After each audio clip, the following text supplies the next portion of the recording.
In the first White House briefing since last week's debate. We understand. We're not taking away from what you all saw or what the American people saw. Also doubling down on the president having a cold, but she says he was not taking any cold medication and tells reporters they're not hiding any information about the president's health or his ability to do the job. What I can say is that, just to take a step back, it was a bad night. We understand that it was a bad night. And the president has spoken to this. And he understands that.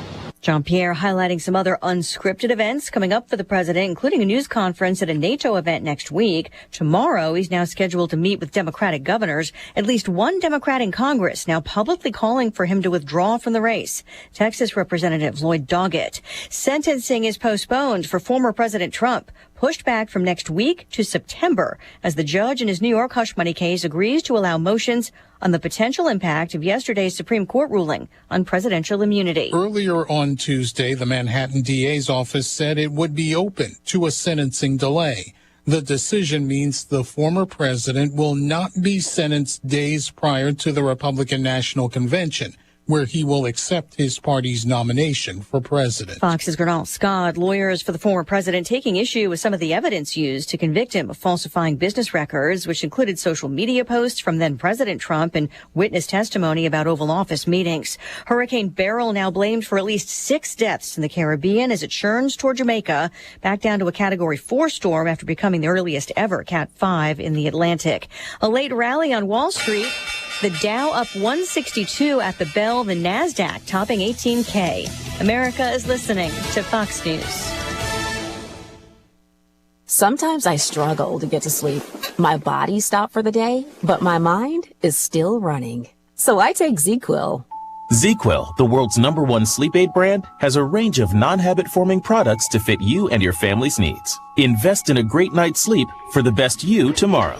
I'm awake and ready to take on anything. Better days start with ZzzQuil nights. Explore our products at ZzzQuil.com. Use as directed. Keep out of reach of children. Did you know you can get your prescriptions for less at your local pharmacy? You can with GoodRx. It's the free app that can save you money on your medications. Just search for your prescription, choose the pharmacy and the price that works best for you, and then show your GoodRx coupon to your pharmacist at the drop-off counter. GoodRx works at over 70,000 pharmacies, including Walmart, Rite Aid, and Walgreens, and it works whether you have insurance or not. It's easy to save. Next time you drop off your prescription, check GoodRx. To start saving today, go to GoodRx.com. GoodRx is not insurance. The U.S. Supreme Court turns away a teenager's lawsuit against a major social media company. The Supreme Court won't hear the lawsuit that accuses Snap, the owner of Snapchat, of failing to protect underage users. The Texas teen involved in the case accused a female teacher of sexually assaulting him. She pleaded guilty and was sentenced to 10 years in prison. Lower courts found that Snapchat was shielded by a law called the Communications Decency Act, which protects internet companies from liability for content posted on their platforms. Justices Clarence Thomas and Neil Gorsuch said they would have granted the appeal. In Washington, Ryan Schmelz, Fox News. The Biden administration is telling emergency room doctors they must perform emergency abortions when needed to save a pregnant woman's health after last week's Supreme Court ruling that failed to settle a legal dispute over whether a state abortion ban overrides a federal law requiring hospitals to provide stabilizing treatment. A letter obtained by the Associated Press is being sent to doctors and hospital associations from Health and Human Services, reminding of a legal duty to offer stabilizing treatment. An officer is injured, a suspect dead after a standoff in Oklahoma City. An Oklahoma City police officer struck by gunfire while responding to a call about a man holding a gun to someone's head at a home. That officer did undergo surgery and is doing well at this time. Captain Valerie Littlejohn says the suspect, who barricaded himself inside for several hours, continued to fire on officers despite attempts to negotiate. An officer was able to discharge its firearm, striking the suspect. The suspect was determined to be deceased here at the scene. Officials are investigating what led to the incident, noting 2 women and 3 children who were in the home are safe. Fox's Kristen Goodwin recapping stocks. The Dow up 162, new records for the S&P and the NASDAQ. I'm Lisa Brady. This is Fox News.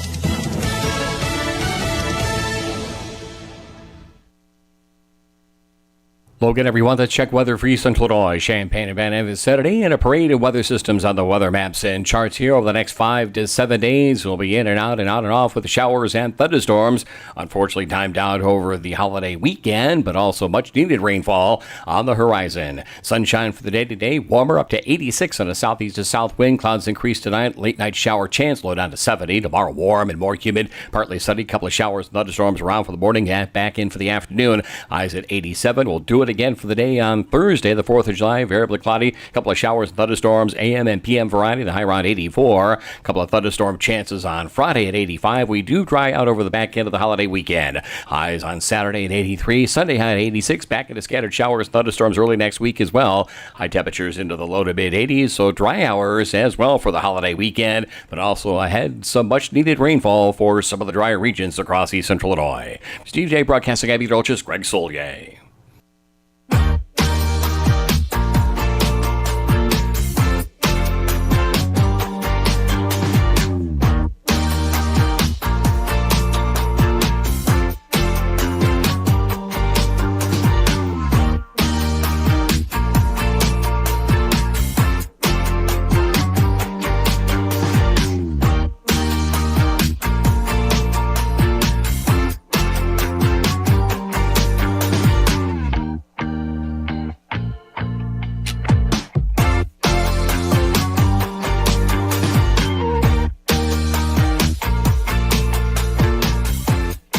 Hey, what's up? It's The Drive with Sam Piper, ESPN Radio 93.5. Derek Piper, Lante, Kyle Toss, Jimmy Stabeski.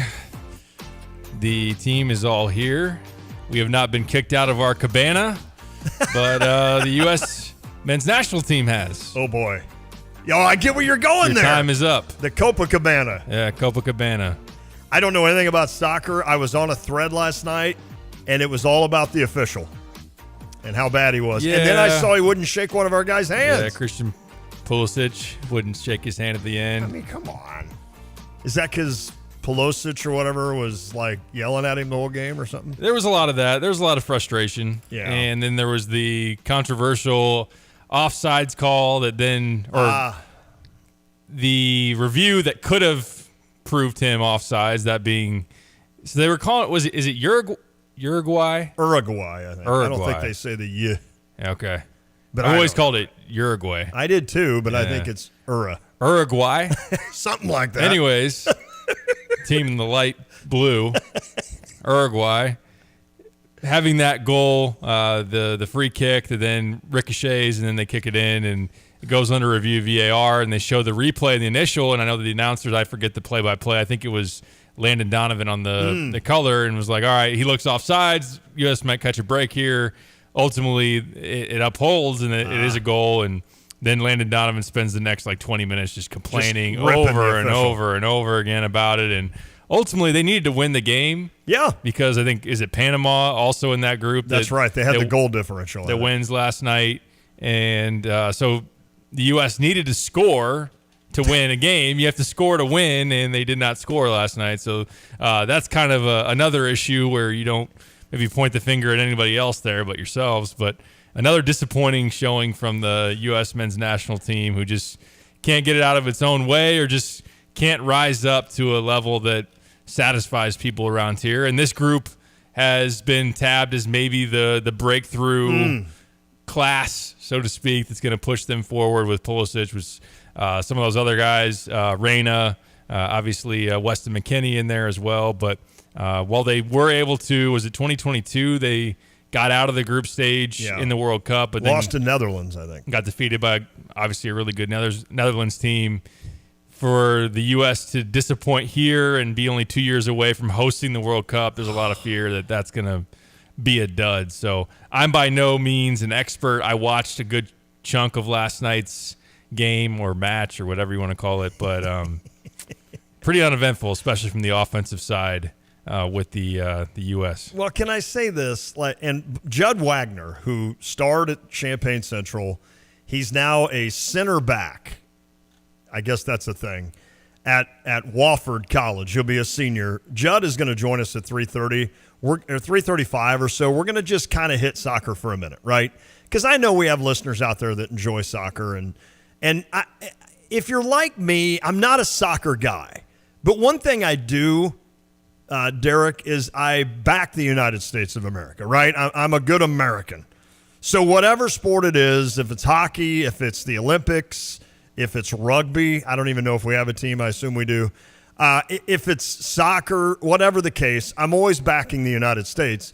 So I thought, let's have Judd on just for a little bit to kind of ask him about that World Cup team and kind of ask him how disappointed that we couldn't make it to the quarters of the Copacabana and all this. But the thing that really frustrates me, Derek, is this, is I tell people when it comes to soccer that I know enough to be dangerous. That's it, right? The thing that disappoints me over and over about being a United States soccer fan, and it's not, I don't like the MLS. I know St. Louis has a team, and I kind of pull for them. You know, I don't watch them. I just kind of read on St. Louis Post-Dispatch how they're doing. They just fired their coach.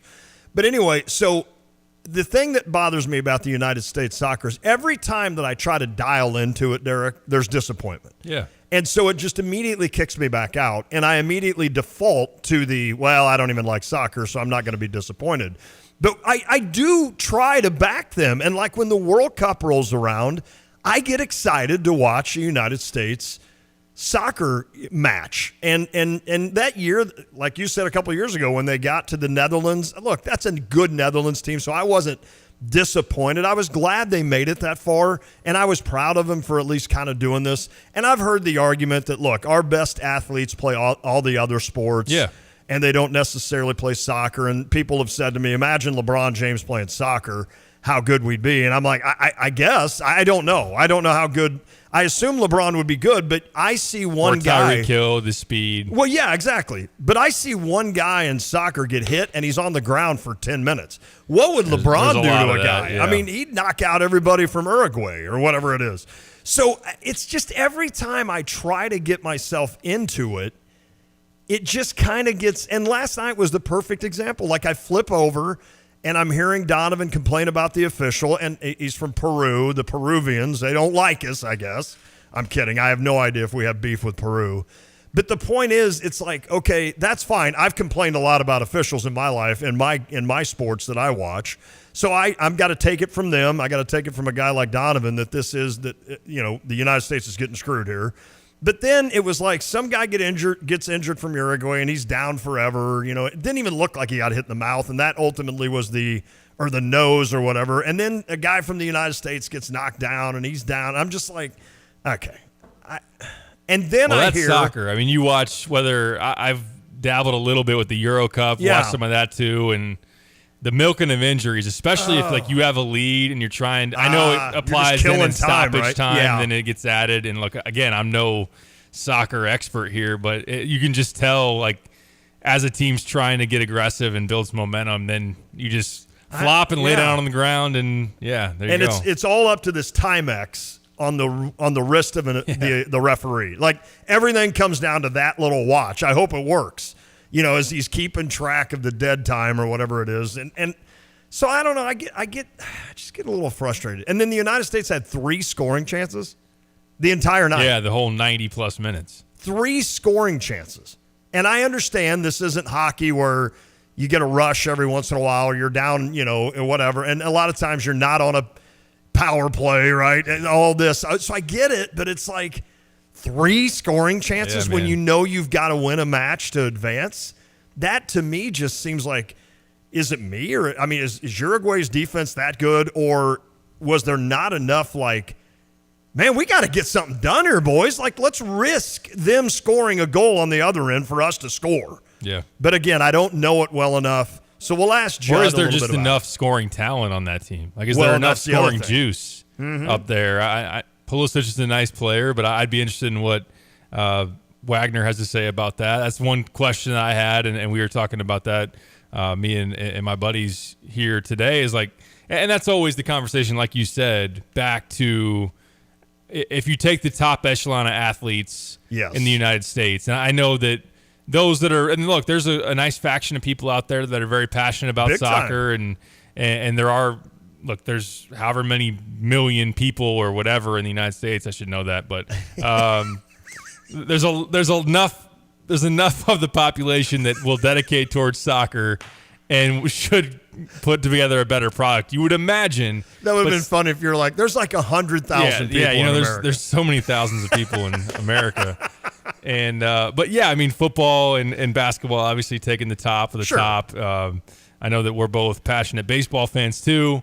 We have seen where baseball is probably running third in terms of interest, and, no doubt, and just like the generations that have come up, even my generation of where that lies. But so where you're competing against like in England where soccer's king, and there's soccer is king in a lot of countries. Good point. Around the world, so that's always going to be tough. And as I think back on it and look at it, I know that we hold on to, especially those that are very passionate about soccer, that 2002 World Cup where they go to the quarterfinals.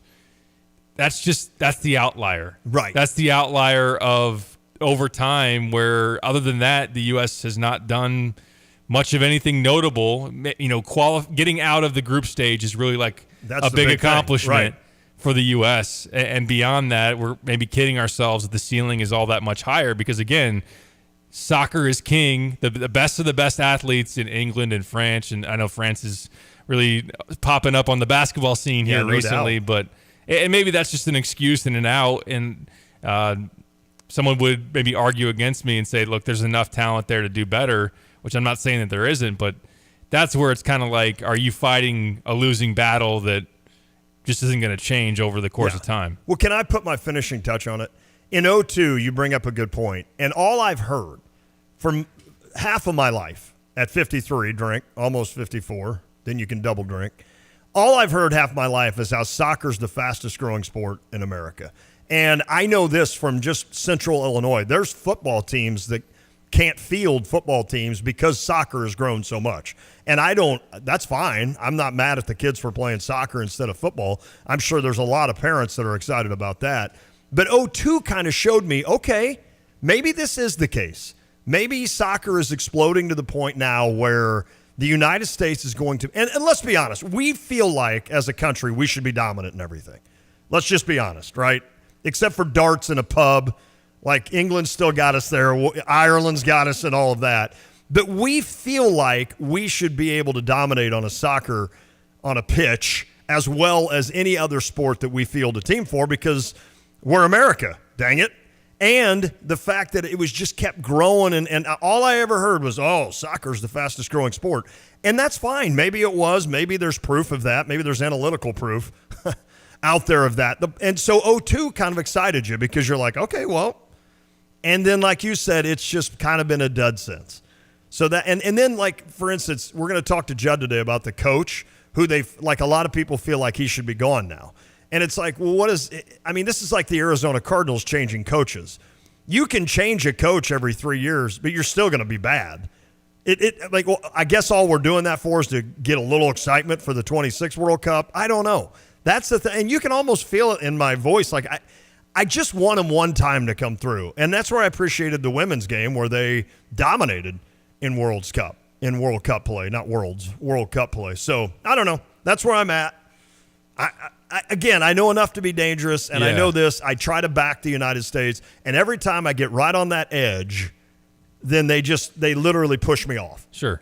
And to localize it, like for you get enough of that with your Arizona Cardinals and with Illinois football, to be brutally honest. And for me, Chicago Bears, grew up an Illinois fan. Illinois football has given you plenty of reasons to either be apathetic, and look, I'm not saying that that's what it is now. Right now with Brett Bielema and company, sure, it's better straights than some of the Ron Turner years and obviously Tim Beckman and whatnot. But it's always an uphill climb with Illinois football. What I'm getting at is we have our sports that we're married to, that we're going to be there for regardless, and there's plenty of disappointment already built into what the Chicago Bears have done to me over 30 plus years. So I don't need to sign up for more of that when I know it's just going to be that shoe's going to drop brutally for a team that just isn't good enough and maybe isn't ever going to be good enough consistently, but I don't know. There are times in my life where I sit there where all of my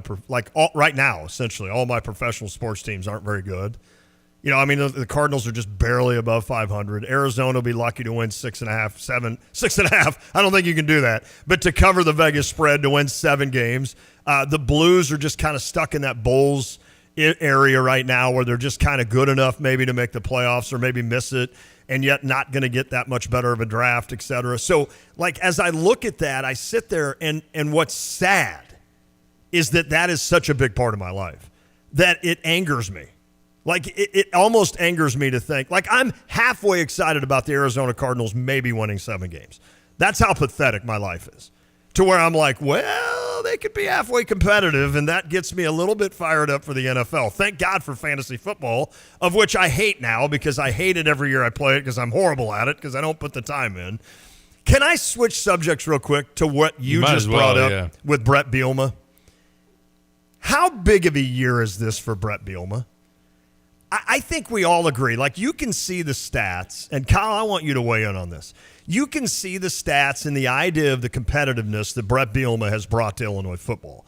And going into it, understanding that Illinois is not going to compete, let's say, for Big Ten championships that often. They did a couple of years ago, and to the dismay of all of us, they failed on that. But they at least were in that, right?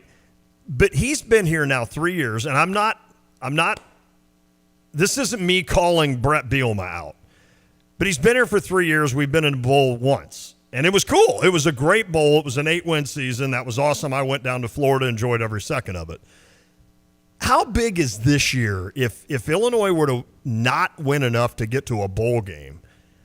He's not on the hot seat. I can promise you that. Josh Whitman is a week from basically saying how much he appreciates Brett Bielema. We saw in the stats that Illini Inquirer did, or not the stats, but whatever you want to call it, that Illinois football made like $37 million last year. Right now, a lot of that is from TV and all this, and we get all that. But I'm interested in the idea that how much disappointment is there if this Illinois team in year 4 doesn't make a bowl game when they've been close twice and they did make it once?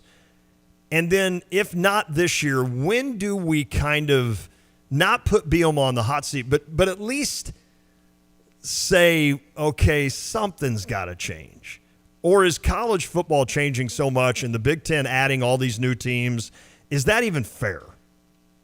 It's a good question. I think that when you look at this new landscape in the Big Ten, there's like a sink or swim dynamic for Illinois immediately. And I think they're in a similar pool with a Purdue, with a Minnesota type. Yep. And then I think also, even though we always like commonly associate them with the other members of the Big Ten West, like a Wisconsin, like a Nebraska, I think it's relevant though because you've got those teams with new coaches. And for the most part, that obviously Illinois and Nebraska have been on similar footing of late in the last 5 or so years, even beyond that, really since they've entered the Big Ten. And Illinois has beaten them a fair share of times. But how much longer is Illinois going to be in that realm when you have Matt Rule there and they got a 5-star quarterback? Are they about to ascend and take off to where they're supposed to be or somewhere close? Luke Fickell at Wisconsin. Northwestern is coming off a good year. PJ Fleck? Yeah, Fleck has been pretty consistent there for the most part.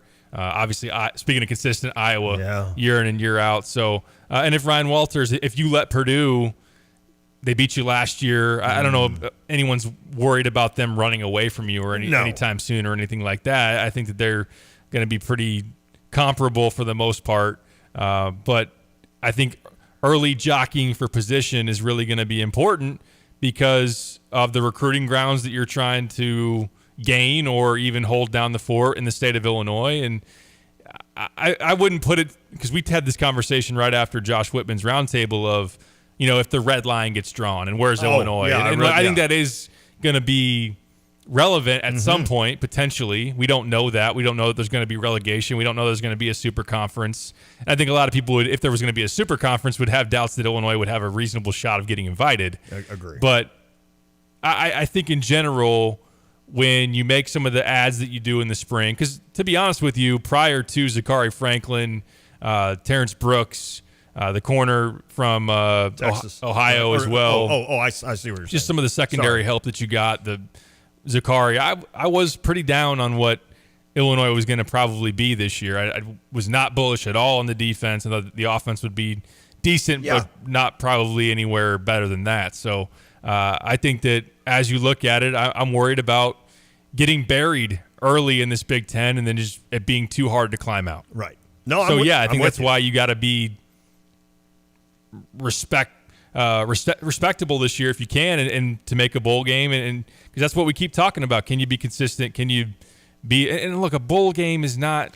It shouldn't be a hard threshold. It really shouldn't be. No. I know I'm not saying every single year let's have Illinois put together a Kansas basketball-like streak of NCAA tournament appearances with bowl games. Like, that's probably unrealistic. It is unrealistic as of right now. But, I think that having that 6-win bar and you got to hit that a couple more times and then try to build off of that, because it is disappointing. They didn't do it last year. They didn't do it in year one. So hell, you can get 5 wins now sometimes. Yeah, right. And get to a bowl game. But, yeah, it's just kind of frustrating to me. And look, cite me as the guy. If you want to just right now on this date, you can put it down. I'll be fine with Brett Bielema being here for 10 years at least, and just letting him see what can happen. Because I have unfortunately been, in my media career, a part of a lot of different football coaches at Illinois. And a lot of them came in, with excitement. Some of them you were a little bit like, are we really going with that guy? And, the last time Ron Turner was at least give him this, he won a Big Ten, but, that was 2001. And that's been a long time ago. What'll change first? A Big Ten team will win a national title in basketball, or Illinois will win the Big Ten again in football? I'm going to assume basketball. Basketball, yeah. Maybe. I don't know. That would be my bet, at least. The board. We're taking odds, taking bets. That's where I'll put my money. I guess Purdue had a pretty good shot this last year, but maybe Illinois is the team next year. But, it's just – it can be frustrating. And, of course, I have the loser mentality when it comes to football of this. And I've said this before, and you guys laughed about it when I said, would you just rather be in the MAC and win 9 games every year and experience winning finally? But if they do go to that super conference or whatever, what'd you call it? Yeah, like a super conference. Conference, and Illinois is not invited. But let's say there's 20 teams in the super conference, and then you're part of this next group of 40. Wouldn't that be kind of fun if you were honestly part of a group of schools that were just like you, and you had a legit shot of maybe being the champion of that? I don't know. I honestly don't know. Would I, as an Illini fan, enjoy being in a conference with Boise State and Purdue and some of those teams, and you win 9 games and somehow you get into that playoff and you actually get to the championship game? I'd be excited. I'd probably go to the game. But yet the other part of that is you'd be sitting there going, well, yeah, but then there's the Ohio States and the Georgias and everybody else that we're not going to be competing with. But yet, and you wouldn't be getting your piece of the TV money pie. That would obviously change the dynamic. That's a whole nother discussion, right? That's exactly right. Are all your right. games on Peacock? Are you changing your tune if then? Oh, crap. Okay, never mind. Stay in the Super Conference. Let's win our 5 games and let's move on. I'm just asking. Obviously, no, I don't want to be on Peacock. That's how much I hate that channel. I woke up in Kansas City a couple of weeks ago. Early on, it was 7 a.m. I was like, I'm going to watch the U.S. Open golf tournament.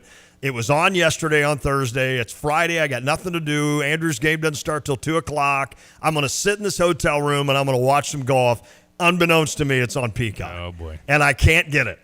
And I'm just I'm livid. And then my mom texts me, who's in a different room because we can't stay together anymore. She gets up too often at night. I get up too often at night. We drive each other nuts. So it's just, we said, Mom, so we both love each other for the rest of our lives. Let's stay in different hotel rooms. And she texts me and is like, is the golf on? And I'm like, I can't find the dang thing. And so I do some research. I'm not going to wake the boys up because they're asleep. And I find out it's on Peacock. And I'm like, nope, Mom, it's not on. Just, I don't know what you're going to watch. I'm watching Dateline. And I'm a big Dateline guy now. I've gone from a major sports guy to a Dateline guy. That's exactly what's happened to me in the last 5 years. Yeah. One more thing I would add, and I want to get Kyle's opinion here before we catch our first break. I think for Brett Bielema and company, I would imagine there was probably an NIL boost, surge, whatever you want to call it, to make some waves here late in the spring. And for that to come around again, and I know that the landscape's going to change in 2025. We're going to do revenue sharing, but I'll even have that transition into the revenue sharing conversation for Brett Bielema to go to the table. And look, him and Brad Underwood have a lot of respect for each other. We want to build both programs up together and hope to share that success and attention and finally have that ideal transition of football captivating us in the fall and then going right into hoop season where that's awesome. And can you imagine both of them humming at the same time? But when Brett goes to the table and is talking to Josh Whitman about, all right, how much if it is, and I always am coming back to this, if it is Title IX involved, then it's the men's side getting, let's say, $12 to $13 million, potentially if you're going up to the max cap. How much of that's going to football versus basketball? Yeah. And for Brett to sit at the table and have a legit argument to where they get a big piece of that pie and maybe even more than what basketball would get because you got more scholarship spots, you got the TV revenue potential. I think Josh understands that a lot of decisions in the future will be made based on football first and then secondarily basketball. That is going to matter based on what they do here in the short term. Huge. To make it even seem if it's a reasonable fight that they're fighting. Like if they can survive in this Big Ten to where they have a chance to get above the halfway point in the Big Ten. Just, what I'm getting at. I think for that money and what that's going to mean, or is just Illinois going to be like, you know what, we're a basketball school. Yeah. Yeah. I get that you can't probably fully do that because of, like, all right, all the money goes to basketball. Obviously, you're not going to do that because football is so important to your bottom line and all of that. But do you get what I'm saying with that? Yo, I totally do. And and you're coming up against that. And you're coming up against the Title IX thing is going to be interesting when that rolls around. And I'll save my thoughts on that until it rolls around and whatever happens. But you're right. And if it's a weird dynamic. It's a weird dynamic to think that football it's the engine that runs everything when it comes to finances. And yet, if you have a basketball program that every year is knocking on the top 10 in the country, how do you not push everything into that? When you have a given almost, where if Brad Underwood is like, and I'm not even comparing Brad as a coach to Brett as a coach. I totally get how hard it is. And so does Brad Underwood. I bet Brad Underwood sits down and talks to Brett going, I'm glad I only have to fill 11 guys or 12 or whatever it is. I totally get the difference in how hard it is. And not only that, but the history of what you've had already. And that makes a difference. That makes a big difference. The way you're thought of nationally as a program makes a difference when it comes to recruiting and how it works out. So attendance draws. Attendance, all of that makes a huge difference.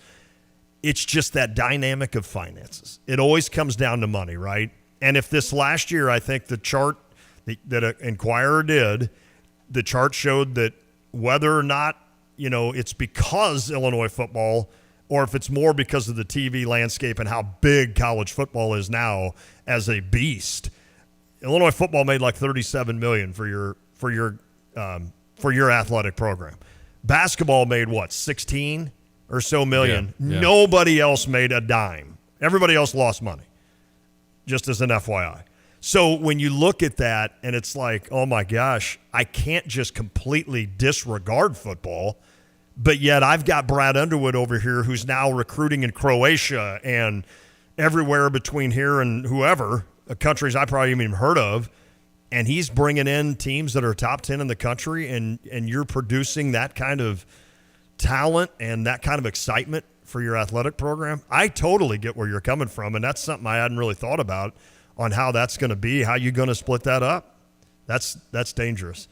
And if you're a program that's not making any money and you're down at the bottom of that, especially a guys program, that's why Justin Spring left to become an assistant coach at Alabama gymnastics. And people, what was that, 2 years ago we had Justin on? People were like, what's he doing? Well, Justin's one of the smartest guys I've ever met. And he saw into the future. And it could be that gymnastics is no longer around, and that has been the most successful program at Illinois ever in terms of national championships. It's been around for 105 years, and all of a sudden you're just going to wipe that away because they don't make any money. There's no crowd. There's no way to make money. That's the problem. There's only like 18 gymnastic teams in the country. So a guy like Justin Springs saw that and said, well, I might make a little less money as the assistant coach for a women's program in the SEC, but I'm also going to have a job for the next 15 to 20 years. That's right. And it's scary. I mean, that is scary to think about. It's scary to think about. Man, that's a heavy topic. It is. To then take a break. Like start with soccer, go into a heavy topic, and then go right back to soccer. But that's my fault on that. I am anxious to talk to Judd Wagner next, though, to talk a little bit about the Copa. Let's do that on the Tapman's Towing phone line. If you want to weigh in, you can. 217-359-2255 on the Max Twin City Recycling text line. We'll talk more football as we go along. There was something that Brett Bielema said today on 670 The Score about Caden Fagan that we will hit on later in the show. But some more U.S. men's soccer thoughts coming up next. This is The Drive. Hey, where are you headed? To Kelsey Furniture in Tuscola. What do they have there? What don't they have there? Living room furniture, benches, chests, love seats, sectionals, tables, bedroom sets, hutches, nightstands, end tables, cabinets, mirrors, stools, clocks, lamps, pillows, rugs, desks, media consoles, patio furniture, Tempur-Pedic mattresses, and more.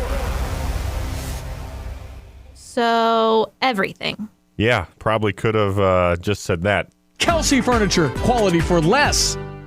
Hi, I'm Tyler Weaver, president of Carpet Weavers Flooring and Furniture Gallery. It's time to come home to Carpet Weavers. We don't want you to just like your new floors. We want you to love them. From waterproof floors and carpet to furnitures and design advice, we've got a team of experts on your side. We'll get you the best price and the best quality products. And complete your home with furniture and accessories. Buy it all with free financing too. Come home to Carpet Weavers, where floors, furniture, and family meet. Switching is easy. We do it all the time. We switch on the lights. We switch TV channels. Some of us switch partners while square dancing. Well, that's a stretch. But what's not a stretch is how you can switch and save with State Farm. In fact, State Farm agent Kurt Lenschow right here in Champaign-Urbana can switch you over so you can start saving today. Kurt and his team are ready to welcome you to the State Farm neighborhood. It's easy to switch and save. Just give them a call when you want the real deal. Like a good neighbor, State Farm is there. At ABC Heating and Air, it's our promise to help you always be comfortable. Do you need rescued because you're burning hot? Do you need rescued because your air is shot? Call ABC Heating and Air at 352-5400 and let us rescue you from the heat. ABC Heating and Air, 352-5400. Can't you see you need to call me at ABC? Call ABC Heating and Air. That's ABC Heating and Air, 352-5400. Looking for the perfect pair of boots? Come on down to Pard's Western Shop in Urbana. With an amazing selection that fits every style, Pard's has the perfect pair waiting for you the next time you're hitting the rodeo or stepping out in style. They've got great deals and sale prices on men's cowboy boots, girls' cowgirl boots, and kids' boots. And their friendly staff will make sure you leave with the boots you love. Pard's Western Shop, serving its customers with high-quality merchandise since 1968. Go see them today at 306 North Maple Street in Urbana. Matt Rogowitz is our law enforcement official of the month. He is currently the University of Illinois Police Department Officer of the Year. Why did you want to go into this work? The reason why I wanted to go into policing was probably due to my family. Father's in the military. My uncle is a police officer in Louisiana. So it's always been a big part of my life, being a first responder within my family members. Okay, and you're physically fit, and that's a big part of your regime. Do you try to stay in great shape? Does that really help from the standpoint, not only just physically, that you're kind of imposing looking, but mentally? It helps physically and mentally. Yeah. It plays a big role at work, and I like to share my experiences with my coworkers as well. So I think that helps mentally as a team. So working out, helping them work out as well. And so when you are on a call, does the adrenaline start going, or depends on the situation? How's that work? It does depend on the situation. Your adrenaline does get going. It just depends what call you're going to, but always trying to remain calm is your key component there, and then just responding and then providing that support to everybody that you're able to. Get the roof your home deserves by Roof Doctors, your residential roofing specialist that has always offered the best warranties in the industry, like our non-prorated 50-year warranty. Our customers love that we are family-owned and locally operated. We make our customer needs our top priority. With over 30 years experience and the best customer service, give Roof Doctors a call today for your free estimate at 328-7529. In your community and for your community, Roof Doctors. Here's another home improvement insight from Kramer Siding and Window. New roofing and siding are a winning combination that can instantly change the look, feel, and function of your home.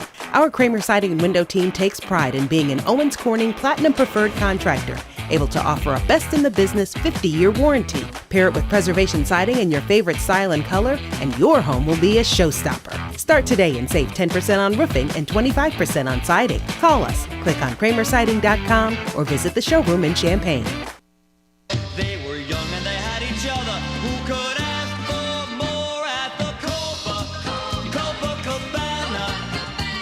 The hottest spot north of Havana. So this is the origin, huh? This is it. I didn't know. I thought you just came up Copacabana out of nowhere. No, it was Andrew's walk-up song this year in baseball. Nice. And so when I heard about this Copa tournament, I didn't know it was called Copa America, so I thought it's the Copacabana. And we're already out of it. Kicked out. Time's up. Would you like to renew? Oh, wait, nope. Your card's been declined. You're out of here, USA. You are gone. Thank you, Kyle, for bringing up a little Barry Manilow on this beautiful Tuesday afternoon. I love it. Let's go. Let's talk a little bit more about the disappointment of the United States losing to Uruguay. I hope I'm saying that right still. Something like it. Last night, I was watching it. No scoring, nothing eventful on the offensive side. Plenty to complain about with the ref and the potential offsides. Let's get an expert opinion on the matter. Judd Wagner joining us now on the Tapman's Towing phone line. Local product, Champaign Central, boo. But Wofford College center back. What's up, Judd? Sorry, I had to get the Central dig out on the front end. Thanks for having me, guys. Appreciate it. Let's go. Well, how disappointed are you in the United States not making the quarters? I'm very disappointed. I think here's a big opportunity for us that we messed up on, to say the least. Hosting Copa America, you don't get to do that often, and having an opportunity to make it out of your group and continue playing quarterfinals against most likely Brazil, who's obviously one of the best teams in the world, has been a great opportunity on home soil, and then obviously gives yourself a chance to continue to grow the game in America, which is what you're all about before the 2026 World Cup. So it's frustrating, to say the least, as a U.S. soccer fan and as a player growing up in America. Judd, what do you point to as someone that obviously is playing soccer in college? So you have a lot of experience with that sport. What do you see when you watch this team as maybe the biggest reason, or one of the a number of reasons why they're not achieving the success that we thought maybe they could have as a young group that would progress together, that they had the World Cup in 2022, that get out of the group stage? And there is the worry that with this performance and the 2026 World Cup coming up, that there will be another dud there. What needs to change, or what's not working right now for them to reach the level of success that we would hope for? Yeah, for me, it starts with the manager, and I think it's all lack of discipline throughout the team. Tim Way gets that red card, and then he's suspended 2 games. You're playing down a man against a Panama team that you should beat, and you take the lead, and you're not able to keep it. That's the reality of it. It's tough because, Jurgen Klinsmann, he took this team of the United States 2 rounds deeper in a Copa America than Greg Berhalter has, and that's with 6 players that started in the MLS. This team is full of Europeans that are playing the top league, this team is full of Americans playing the top leagues in Europe, and they just have nothing to show for it, which is frustrating. And as a kid playing college soccer in America, you have a bunch of teammates that are internationals, and they pointed out we have the talent on our team to make runs and to advance. It's just frustrating. Berhalter, he hasn't been able to get it done. He wasn't able to get it done when he's been coaching in Stockholm, and then he came to America, coached for the Columbus Crew, didn't do well. He got hired by the U.S. His contract expired. We looked for someone else, and then it came back to him. It starts there. That's my main focus. Will it make that big of a difference to get a new coach in your mind? Because it seems like, and you said it with Klinsmann there, it did seem like they got on a little bit of a roll with him, but in your mind, I compared it to, my analogy was my Arizona Cardinals. They can switch coaches every 3 years. They still stink. But, will it make that big of a difference to get a new coach, you think, or manager, for this squad? Yeah, I think the main thing, especially as a fan, I think it's the support of the nation, too. There are so many big names out there where if you throw a lot of money at them, you could reel one of them in. For instance, Jurgen Klopp, the great coach of Liverpool, it's all about he'd be able to unite the team. I mean, we have the talent. It's not like you have players 25, 30 years ago. I mean, all these guys are playing in Europe. There's no reason why they shouldn't be succeeding further than we have in these past years. I mean, it starts with Berhalter, and I think it would be a big deal if you were able to make a change. Okay. So I want to ask you, when you look at last night, not being able to get a goal in the net, obviously, but even just Lon was mentioning the scoring chances that weren't really there in terms of shots on net, and yeah, that's not good enough. And then the game against Panama, only one goal. I know when you get the red card and you're playing down, and man, it's tough, but is there enough scoring punch on this team, in your opinion, between the attackers when you got Reyna and Pulisic, and what do you see as far as that goes? Yes, I mean, I definitely think there's enough talent there to produce goals. I mean, I think it starts with, as you mentioned, I think it starts with Gio Reyna. I mean, all 18 of the United States' last goals he's been on the field for, and I think that shows something. I mean, for him and Berhalter to have that big disagreement, which led to him not playing in the World Cup, I think that's a whole other problem that definitely needs to be discussed and talked about. But, I mean, the numbers speak for himself. When he's on the field, we score. Obviously, the last time wasn't pretty. It was a complete ref show first half. Second half wasn't much better. I mean, Balogun goes down, and he's been terrific, 2 goals in 2 matches before that. So, I mean, it's frustrating, especially the Saints. You know the quality's there. I mean, you see Christian Pulisic do it in Serie A as well as every time he puts on the United States jersey. So, I mean, it's frustrating because there should be talent. It should be growing the game. There should be goals. It should be growing the game with this abundance of talent. But, yeah, goals got to come. I mean, it starts with signing the right people up top to make them happen. I'm a big believer in Gio Reyna having to be on the field for that. And so that's another point that I point to for Berhalter making mistakes. Judd Wagner, our guest, Tapman's Towing phone line. He is a center back for Wofford. He starred at Central, probably beat Derek Piper's Centennial squad a couple of times, but I don't know. I didn't dig into the stats, so don't be starting an argument here on me. Like, well, you make it sound like I was playing goalie or something like that. You're correct on that one, Lon. Oh, all right, fair enough. Oh, the shot has been fired. All right, Judd, my question, bring me into balance here. If the United States squad in 26 is able to get maybe a new leader, is able to get some of the best to play, what would be the ultimate goal in your mind for that team in the 26 World Cup? Like, we're not thinking they're going to go win the cup, right, and beat France or one of these teams like that. But what would make Judd Wagner excited to see that something is happening right in this soccer world, if you will, in the 26 World Cup? What would you have to see? I'd say, for me to be happy, I'd say a strong performance in the quarterfinals is where I set the line at. I think that you got to get out of your group. You'll have a favorable draw due to being a host nation. So that'll benefit you. You got to get out there, and then you got to do what you didn't do in Qatar last winter. You got to win a knockout game. So I think that's a big deal. And I think just seeing the support of the nation, if we can get behind a manager, and I just think it'd be so big to grow the game with all the talent we have. And it's still young. I mean, this 2026 World Cup, it's what the fans have been looking at for the last 10 years. I mean, I remember when I was in middle school, they were like, 2026, that's our time. Pulisic will be in his prime, McKinney, Adams, and then obviously all these new guys also come off, Joe Scally, Yunus Musa. I mean, they're young, there's talent. Forlan Balogun. I mean, it goes on and on. I think definitely have to make it out the group and definitely have to win a game in qualifying and then, in the round of 16. Yeah. From there, anything can happen. So I think it's going to be exciting, though, but I mean, just a great chance to showcase how you've improved since the last World Cup and one missed before that. I mean, especially with it being in America, it's a great opportunity. So I think you got to take advantage of it. Fair enough. Judd, to circle back to, you mentioned ref show in the first half, and then you had Pulisic try to shake the hand of the head ref last night, and he wasn't having any part of it. And also, I want to bring up the offsides that could have been called and wasn't called after VAR review. I know there's a couple of different points for you to hit on there, but what did you make of the review? Was it the right call, wrong call? And then just the contentious kind of relationship last night between Pulisic and the ref. What did you make of that?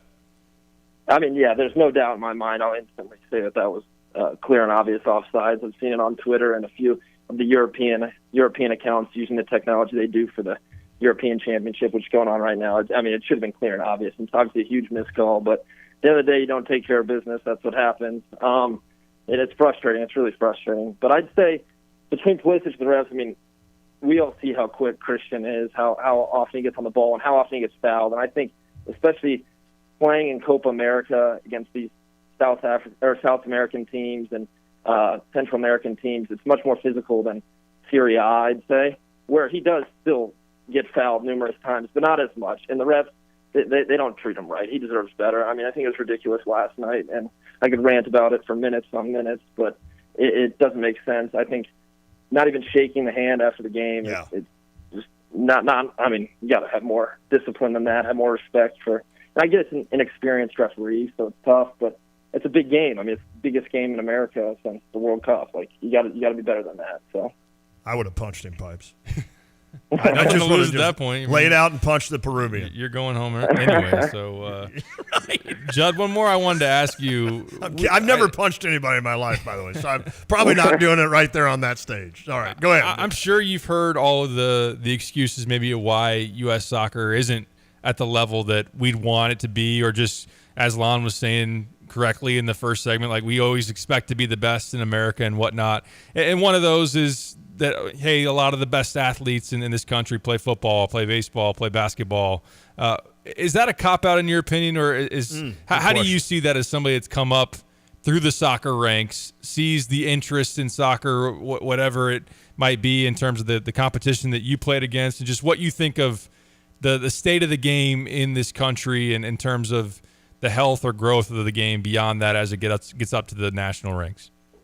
Yeah, I mean, that's a great question. I'd say it definitely starts with years and years ago, how obviously the sport is continuing to grow to become more and more popular. I think that's a big thing. I mean, these European countries, it's all they do, and it's all they have. It's awesome. I mean, it means everything to them. That's great. And I think it's definitely grown in the U.S., but it's different. I mean, when I was a senior in high school, I moved to the soccer team to go play in Indiana, and even being over there, all these little kids are playing 4 days a week starting at age 5. I'm like, that's awesome, because when I was growing up, that wasn't necessarily the case. It was more casual and more like that. I mean, say it's only a 10-year difference. It's pretty clear how much more popular sports gotten and how much better the coaching's gotten, and facilities, and et cetera. And I think that's a big point of emphasis, is putting money into it, and putting money into player development is key, especially starting at such young ages. But I mean, it's growing in the U.S. and it's growing at a good pace and going in the right direction. So I'm very optimistic, and I'm a believer that down the line there's nothing but great things coming. So we'll see. That sounds good. And the Cup, you say the World Cup in 26 is in America, right?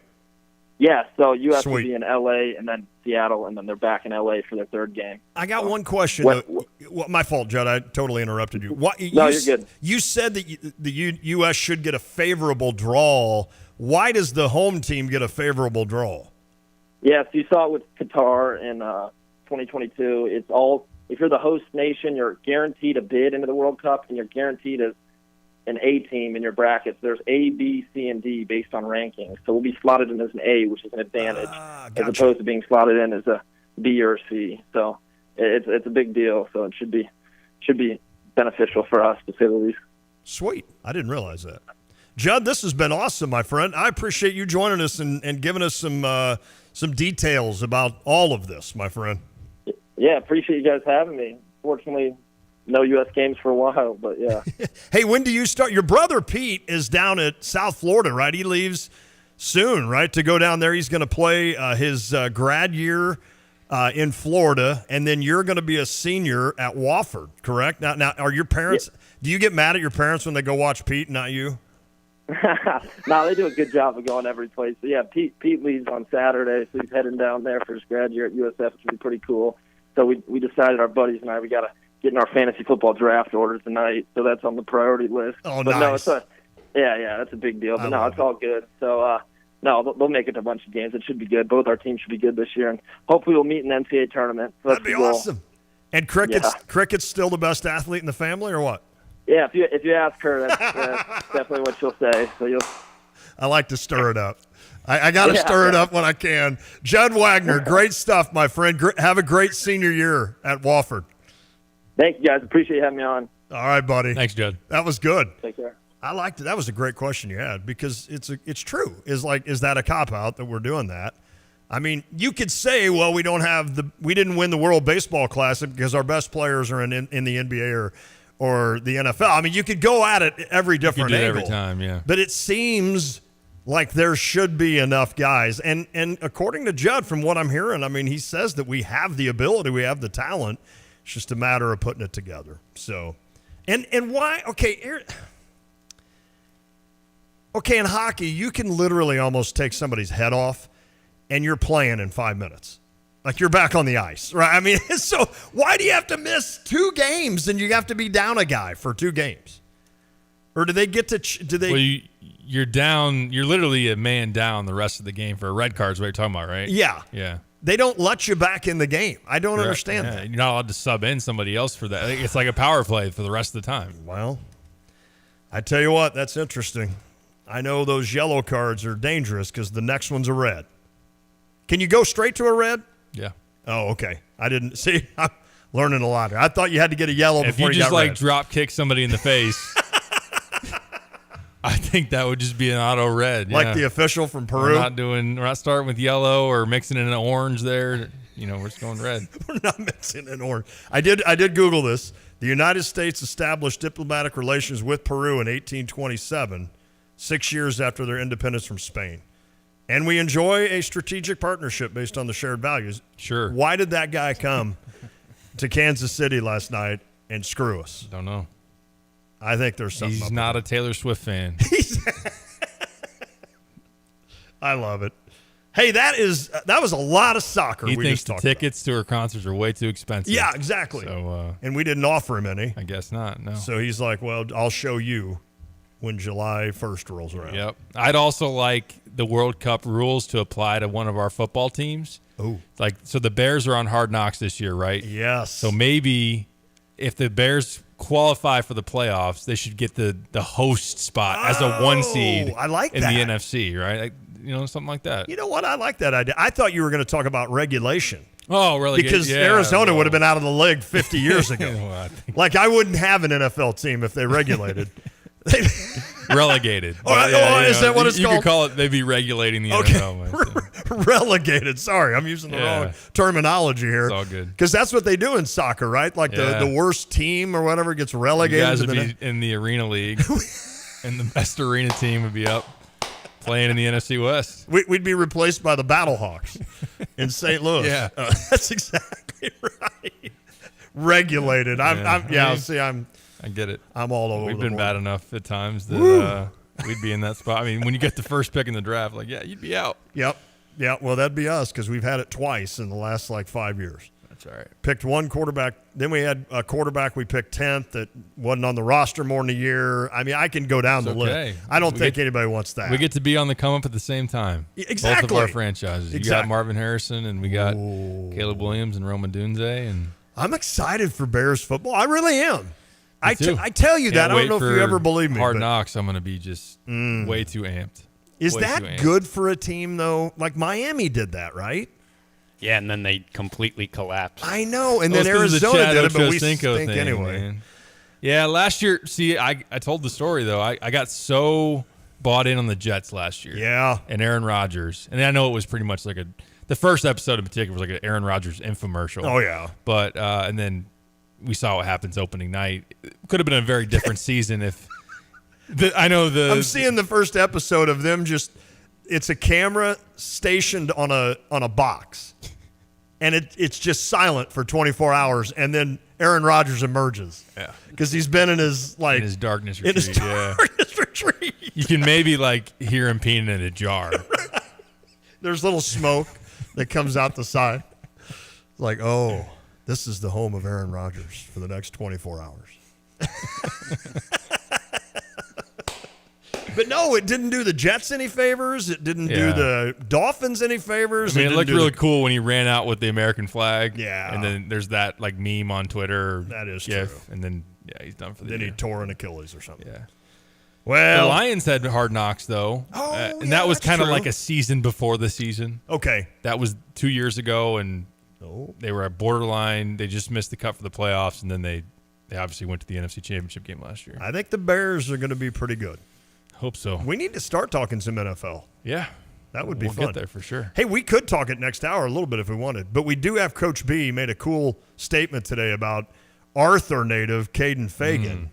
I'm telling you, if that dude stays healthy, like all those Wisconsin backs for years with Ron Dane and all those guys never were hurt, it seemed like. I know they were once in a while, but if Fagan stays healthy, man, he could have one hell of a season and a career at Illinois. No doubt. Big time. Arthur native running faster than the horse and buggies. We'll tell you how fast. Coming up next, it is The Drive. You're listening to WSJK ESPN 93.5 Tuscola, Champaign-Urbana, your home for the St. Louis Cardinals.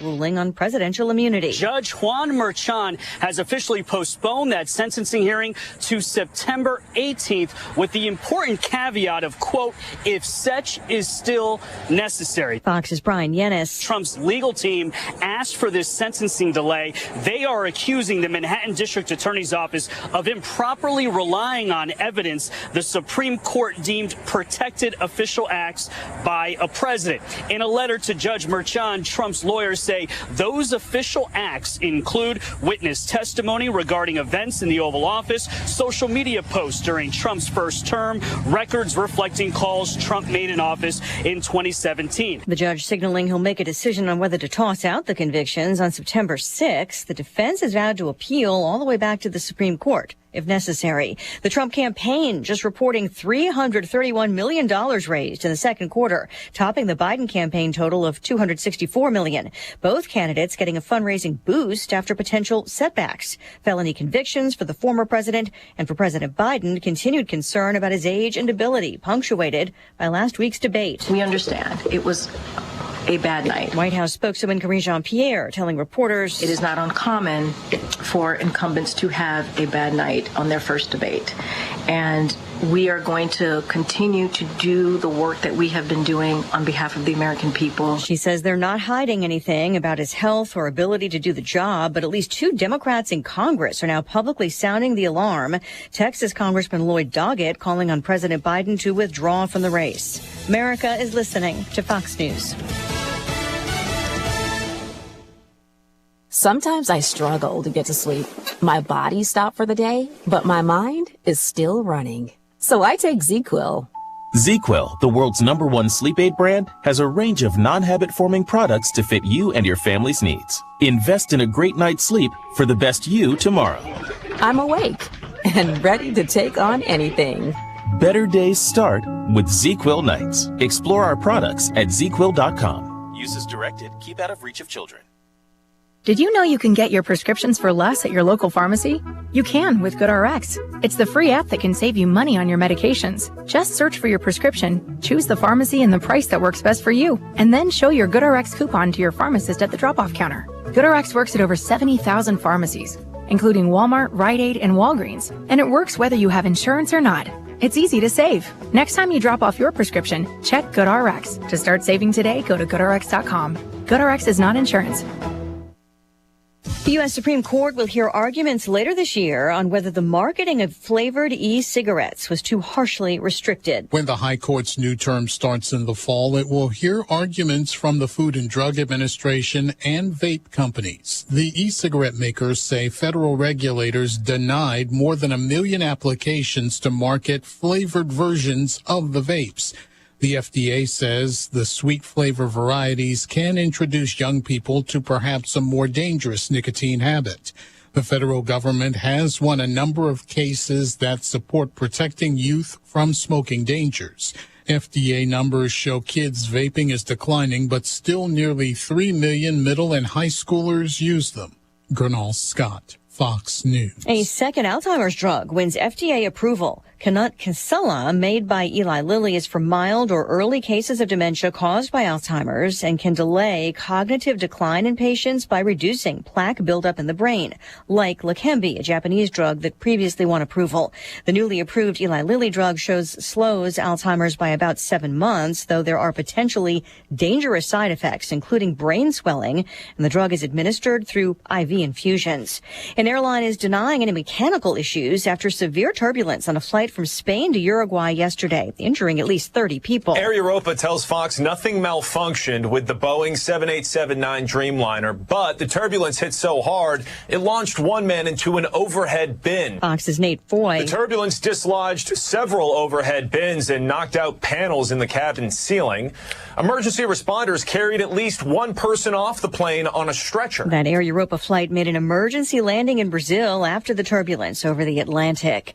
A record day for stocks, the S&P closing above 5,500, the NASDAQ over 18K, the Dow up 162. Lisa Brady, Fox News. Logan, everyone, let's check weather for you. Central Illinois, Champaign, and vicinity. Back to the north and west of us. More rain for the waterlogged northern and western areas of the Corn Belt. We'll ultimately get into some of that wet weather around here later on tonight and tomorrow. And a string of weather systems expected to move on through about every 24 to 36 hours. So some ample rainfall chances to help some of these drier fields, but also some impact to outdoor activities for the holiday weekend. Although by the weekend itself, some dry time is expected. Mostly sunny, warmer for the day-to-day. Nice, comfortable start to the day. Later on, up to 86 on a southeast to south wind. Overnight lows to about 70. Muggier later tonight and a chance for a shower as well. Tomorrow, warm, humid, partly sunny. A couple of showers, thunderstorms around in the morning. More so tomorrow afternoon. Highs up to 87 on a southwest to west wind. Scattered showers, thunderstorms early and late tomorrow night. Low down to 67. And early and late day rainfall chances for the day on Thursday. 4th of July high with variably cloudy skies up to 84. Partly sunny, maybe a thunderstorm Friday at 85. Dry Saturday and Sunday. For TVJ Broadcasting, I'm meteorologist Greg Soltke.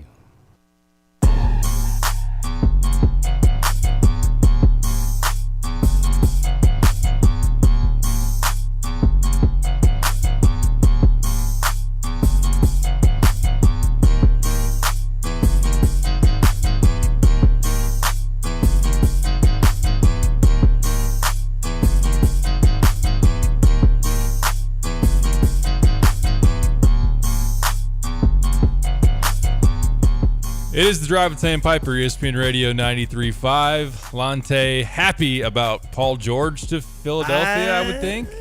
I think my question to you guys was, what does that do for us? Yeah, it gives you a big three. I mean, he's pretty good, isn't Joel Embiid, Paul George, Tyrese Maxey. Yeah. He's what, 34 years old?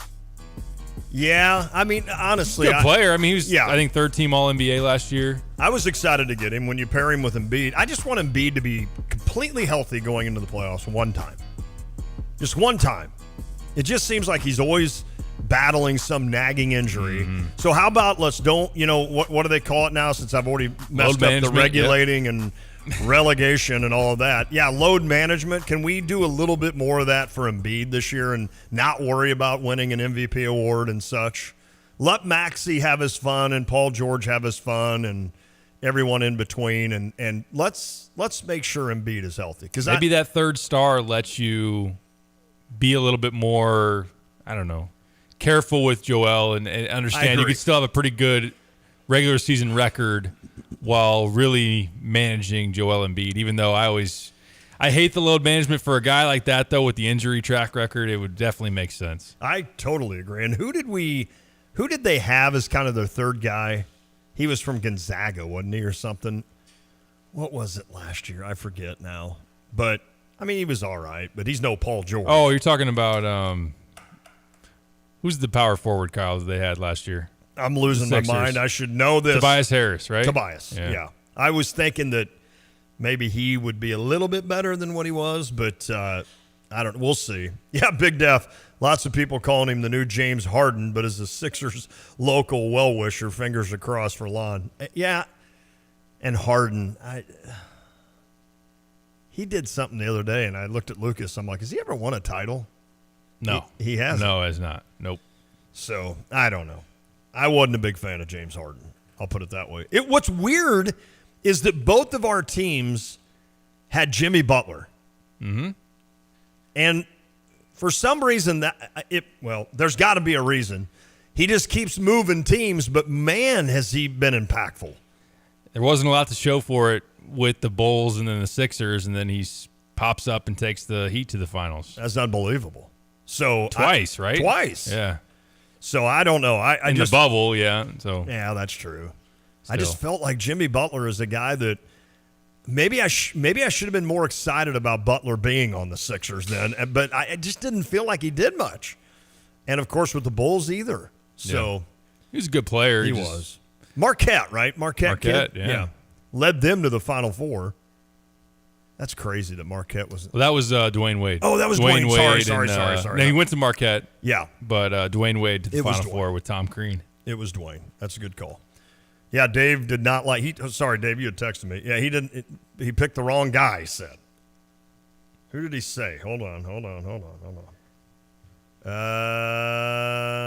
We got our guy. Oh, no, wait. Maybe he is. Wait, Dave, I'm confused because your text makes it seem like you're excited about Paul George, but maybe not. It doesn't matter.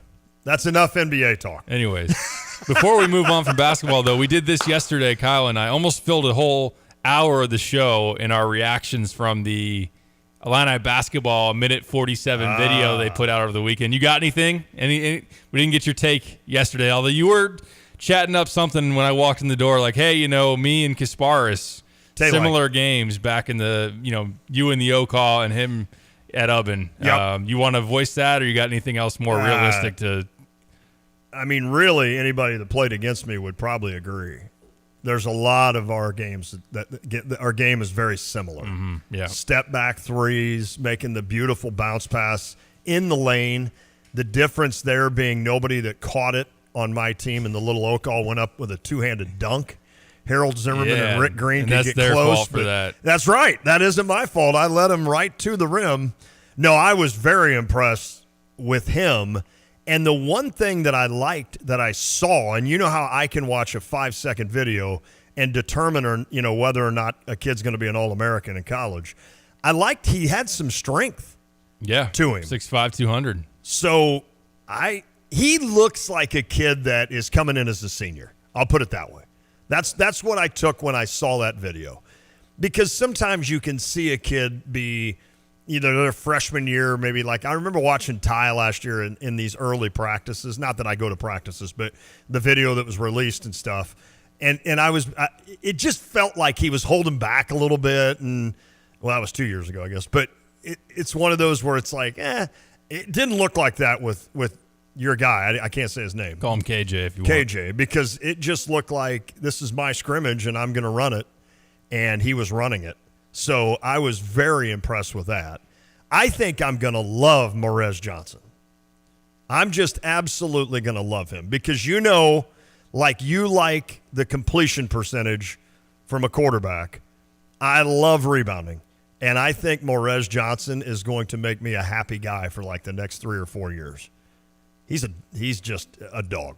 No doubt. He's going to go get it. And Derek, how excited are you about this team next year? Really excited. They're going to be very, very talented. Can't wait to see how all of the different pieces, and some have angst about, all right, someone's going to be unhappy. I think every year somebody is unhappy, whether they voice that in a way that's poisonous to the locker room or not. It differs. Like, I think that Dane Danger obviously wasn't super satisfied with playing the limited role that he did, but by all accounts, it sounds like he just continued to work. And yeah, maybe at times he was disappointed in either himself or in the staff or just the situation that it had become. But by the end of the season, when you needed it most, Dane Danger was playing really good basketball. Yes, and I think Luke Goody at times probably would have liked to have played a little bit more minutes, but still was there and was a team guy. So you're just elevating the bar of whoever that guy is in the rotation that maybe is just on the outside of playing a good chunk of minutes. Yeah. That talent level is a lot more bolstered, and just the options that Brad has, the fact that you currently have what's projected as, and look, its projections aren't going to matter when the ball finally gets tipped in November, and you're going to have to see the production of Kasparis Yakachonis and Will Riley, guys that have never played in college, Amen. but right now they're projected first-round draft picks. Wow. They're one-and-done type talents, at least in terms of how they're viewed by Jonathan Givony and ESPN. Oh, by the way, Colin Boswell, maybe he finally clicks in terms of consistency, and he's got 2 years under his belt. Ty has 2 years under his belt, and he's making jump shots. Got to get your vote on that, too. Or you buy it, or you got to still No, I don't buy it. Okay. All right. Fair enough. Sorry, Ty. No, I get it. I hope he proves me wrong all season. But, yeah, and I think also I catch myself sometimes, and I think it's worth kind of voicing out loud, is that I sit there and say, yeah, but they're all new pieces. Right. And they are. And I think there is definitely something to be said for that. And also when you're talking about a lot of inexperience throughout the roster. But I think that when you then kind of look around the Big Ten and even nationally, there's a lot of teams that have churned over their roster a bunch. And like Alabama, the reason why Alabama, not only in terms of the depth of talent, but like getting Mark Sears and Grant Nelson back, two guys that were on the Final Four team last year, and you bring them back. Illinois had that last year, not with Final Four, but with Shannon back and Coleman back, kind of as your pillars, and then to build around it. Illinois doesn't have the cohesion and the same guys there, or at least some real like top of the scouting report guys who have been established. But exactly. I do think that the point I'm making is I think a lot of teams have churned over their roster a lot. So Illinois is not like out to sea by themselves having 10 new guys. And it's weird how 2 years ago it was this experiment that went horribly wrong, it seemed. And then last year was this experiment that went as well as it could go. And now we're kind of in year 3 of this. Okay, where are we at? Is it more of does it fall? Is the average more of what it was last year, or was it more? I mean, like you said, you had guys that were, Quincy Guerrier. These are adults. Guerrier, Damask, Shannon. I mean, these guys are 23, 24 years old. But Rickhouse is an older dude. Mm-hmm. Who else? Trey White's 21. Trey White's 21. Ty Rogers 21. So you kind of almost have, whereas you had the Epps and the Sky Clark. Well, and can I say this? Like, the Sky Clark experiment, I just think there's more to it than we even know of how bad it went. Because you know how they say one rotten whatever apple can spoil the bunch or whatever those. I'm never good on these phrases. I just feel like that team, of course, you had Matthew Meyer coming in that had won a national title and wanted to get his share, right, of the shots. And Epps I thought he had a hell of a season, and then somehow nobody liked Brad, so he left. But it's just weird how you had all that dynamic. But then Sky Clark, like, to think that he comes in like he did as this extremely impressive 5-star guy, essentially, and then he's gone. I just feel like any team would take a hit for that. I just don't know that many teams are going to be able to survive something like that with that not having some kind of an impact on your team. Yeah. And then last year, it was like completely different. Like, look at the comparison, let's say, between a Sky Clark who came in and did that, or a Marcus Damask or a Quincy Guerrier that came in and did what they did last year and just did their work. Or Justin Harmon, if you want to take a guy. I mean, that just came in and just did work. And just, I think it just adds to your team chemistry, and I think that just has a lot to say for it at the end of the day. Yeah, what if you compare Justin Harmon to Sky Clark and Marcus Damask to Matthew Meyer? Oh my, that's all you need to know as to why last year's team was the Elite Eight. A lot different in terms of makeup, and Justin Harmon was a better player, obviously, than what Sky Clark was as a freshman too, coming off the knee. But just the way those guys were wired and how they were motivated, and the way that Damask gelled with Shannon versus the way that Meyer and Shannon kind of were. I'm not saying they were like they weren't at each other or like didn't like each other or anything. They were just different personalities. I just feel like Meyer came in and I know I almost hesitate sometimes because I feel like we rag on him maybe a little bit too much. Probably. But he came in with like nothing to prove. Yeah. I wonder how hungry he was. He'd won a title. Agreed. He was getting paid a bunch of money. He helped you get to the tournament. Yeah. And had some really nice moments and really a stretch in the middle of Big Ten play. Was the best player on your team. But he was a weird guy who did some quirky stuff and yeah, again, I just don't think he had that edge to him where I think Damask was just kind of that hard hat and lunch pail, like was hungry to show he could do it at this level, was wanting to play in the tournament. It just vibed a lot better with the team and with your star. It was the great Robin to Shannon's Batman, where Meyer was a little bit. You've already been on this point before. Of kind of it seemed like Shannon and Meyer were both kind of jockeying for the Batman role, and yeah. And you had guys like Shannon that were like literally mad at Damask for not shooting early on. Yeah. And then it was like, and then you saw, you talk about leadership. What was the guy that didn't take a shot and Damask? You remember it was during a game. Do you remember this, Kyle? I thought it was an away game. And Pipes, you were probably, well, you would have been there. So in other words, you didn't see maybe the replay or whatever on TV, but I can't remember exactly who it was for Illinois. They didn't take a shot.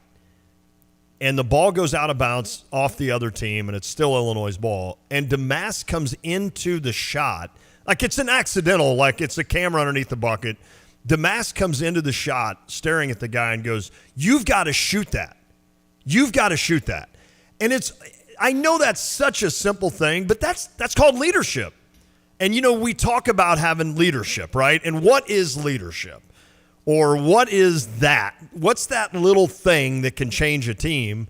And I feel like guys like Damask had that, where everybody had each other's back. It wasn't, hey, I was open on that. You could have thrown it to me. It was, you got to shoot that. And I know that's so stupid and simple, but it's like, I think little things like that is what made that team last year so good. Now, I did say this, that after 2 years ago, that Brad Underwood would never trust freshmen again. But yet now he's bringing in kids from Europe, but they're like 21 years old, right? Tomislav is. Kasparis is 18. Oh, he is 18. Will Riley, okay. Of course, from Canada, 18 as well.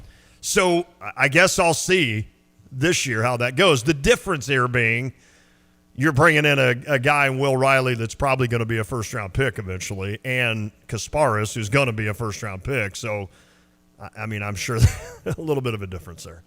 A little bit. Not that Sky and Jaden both were thought of as really good players. And Jaden has had 2 good seasons in college. Sky, I don't know what he did last year, not much. But, it's where we're at with this. It's where we're at in the scheme of things with so many new guys on so many different teams every year. I mean, like, how about Minnesota last year? Like, Minnesota had a fairly good year. They had a point guard that led the Big Ten in assists. They had Cam Christie, who near the end of the year was one of the best players in the Big Ten, and now they're both gone. So if you're a Gophers fan last year, you're sitting there thinking, man, we got maybe the best pure point guard in terms of passing ability, and we've got a kid, Cam Christie, is not, and now you don't Good have young him. big man too. Oh yeah, that's I right. keep forgetting his name. Kyle, you probably Pharrell Payne. Good young big man with Dawson Garcia. Garcia, the only one that's back of that. That's crazy. That 4. You give me those 4 guys back, and Minnesota's a top 8 team in the Big Ten, maybe top 6. Yeah, I would say. And which is hard. It's weird to talk about Minnesota like that. This isn't Kevin McHale's no longer around Minnesota, right. But you or Clem Haskins, he had some good teams. But you look at that and it's like, oh, by the way, Minnesota, you were just on the edge of being good again, and now you're not. Tough job. And Indiana last year was hard to watch. That was weird. Like watching Indiana last year, I know that the big boy Khalil Ware was really good. He was. And I loved his running partner down low, who's back. And I can't. Malik Renew. Yeah, Malik Renew. They had no guards. None. And for a school that produced the likes of Quinn Buckner and Steve Alford and Isaiah Thomas, and even like the Dane Fife and those years when those guys were like, and last Coverdale, right? Watching Indiana last year was just like, whoa, like this is weird.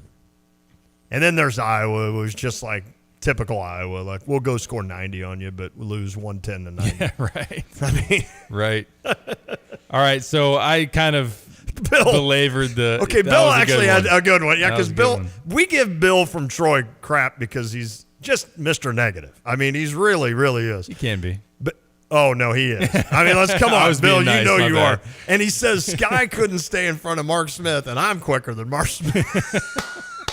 That was good, Bill. That is factual. Don't bring up the NFL to Bill. Yeah, I know. We're gonna get to Caden Fagan, I promise. Oh yeah, but Lon wasn't here. You got any take on Jeremiah Fears? We saw last night. He tweeted out that Kentucky's reached out to him. Okay. I don't think anybody around here is new to this, but the idea is he's very much determined to end up in college basketball this upcoming season. Are you okay with Illinois with a scholarship spot saying, hey, or even earlier in the spring, not being like, okay, you're a top 50 recruit. Let's reclass you as well. Let's bring you on in. What do you think of the Jeremiah Fears situation? So I'm going to give you the Lonte take, which is not angry, and then I'm going to give you the Stephen A. Smith take. All right, here we go. Okay, I'm ready. So the Lonte take is this is a kid and the family that has decided that we're done waiting. We want him to play college basketball.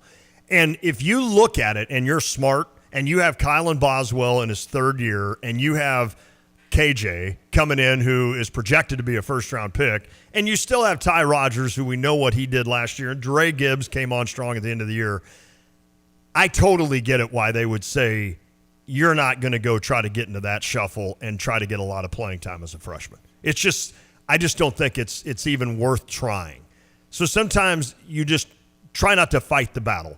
Instead of fighting the battle, let's go somewhere else where you could really be a big piece in your first year. So if they are just dead set on reclassifying, which it sounds like they are, then I'm not angry about what they're doing.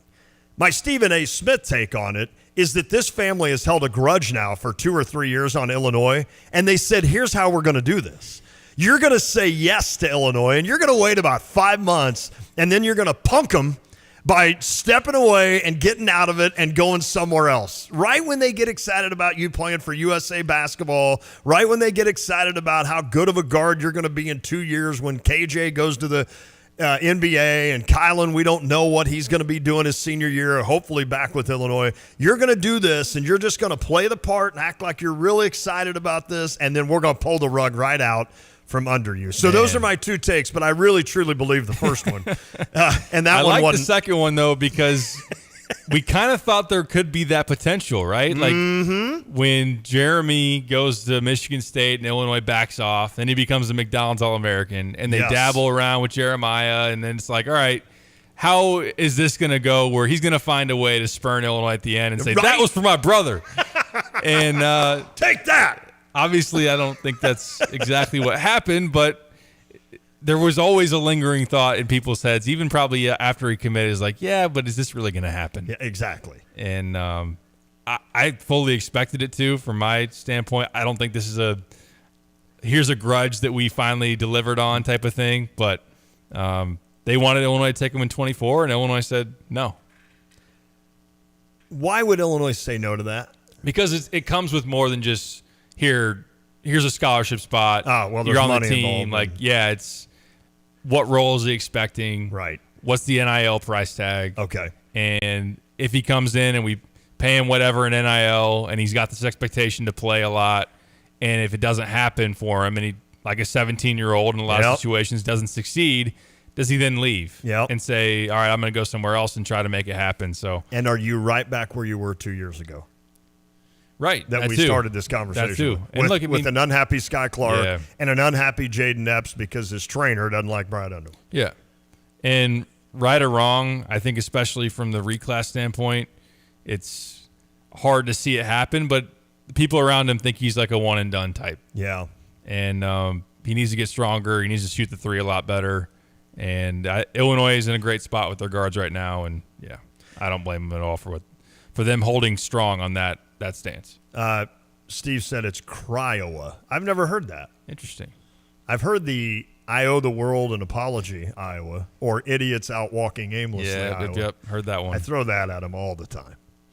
Then I'm like, you guys are pretty cool, though. You drink beer like we do. Uruguay, Cryowa. Cryowa. Yeah, I'm getting all the pronunciations right. You know, it is kind of cool to be a Big Ten fan. Like, as much as like you want to, and we're going to take a break and come back with Fagan to end the show. As much as you want to like dislike Wisconsin fans, they're just beer drinking people, and they just happen to have better sports than you do and have for the last 20 years. Yeah. Now, hopefully that changes sometime in my first of all, that did change in my life. I've told you this. I've been on record as saying Wisconsin football was laughable when I was young. When I was Kyle's age, that's crazy. It was, it was laughable. And Wisconsin basketball was laughable.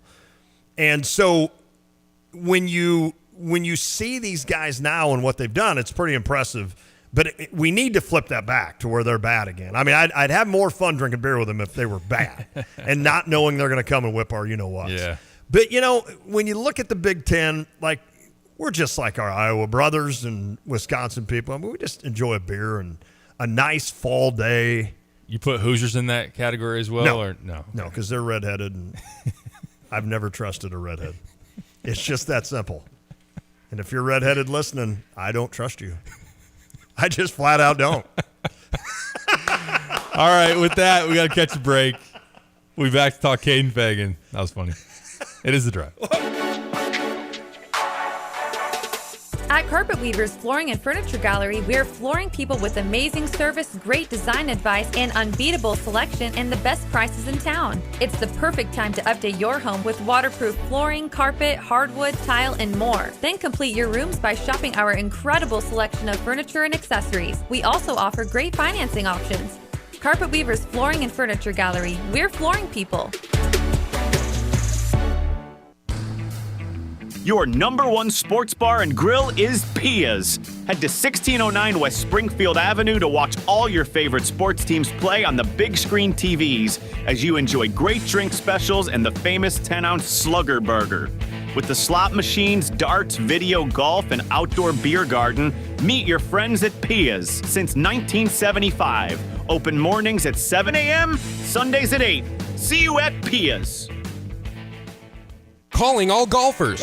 The High School of St. Thomas More is hosting its second annual Tim Murphy Memorial Golf Outing August 2nd. All proceeds directly benefit the STM Athletic Boosters and all of its student athletes. Choose from the morning or afternoon flight or join them for the shindig and hog roast in the evening. It's all happening at Lake of the Woods on Friday, August 2nd. Spots are limited, so don't wait. Become a sponsor, register individually or as a team now at hs-stm.org.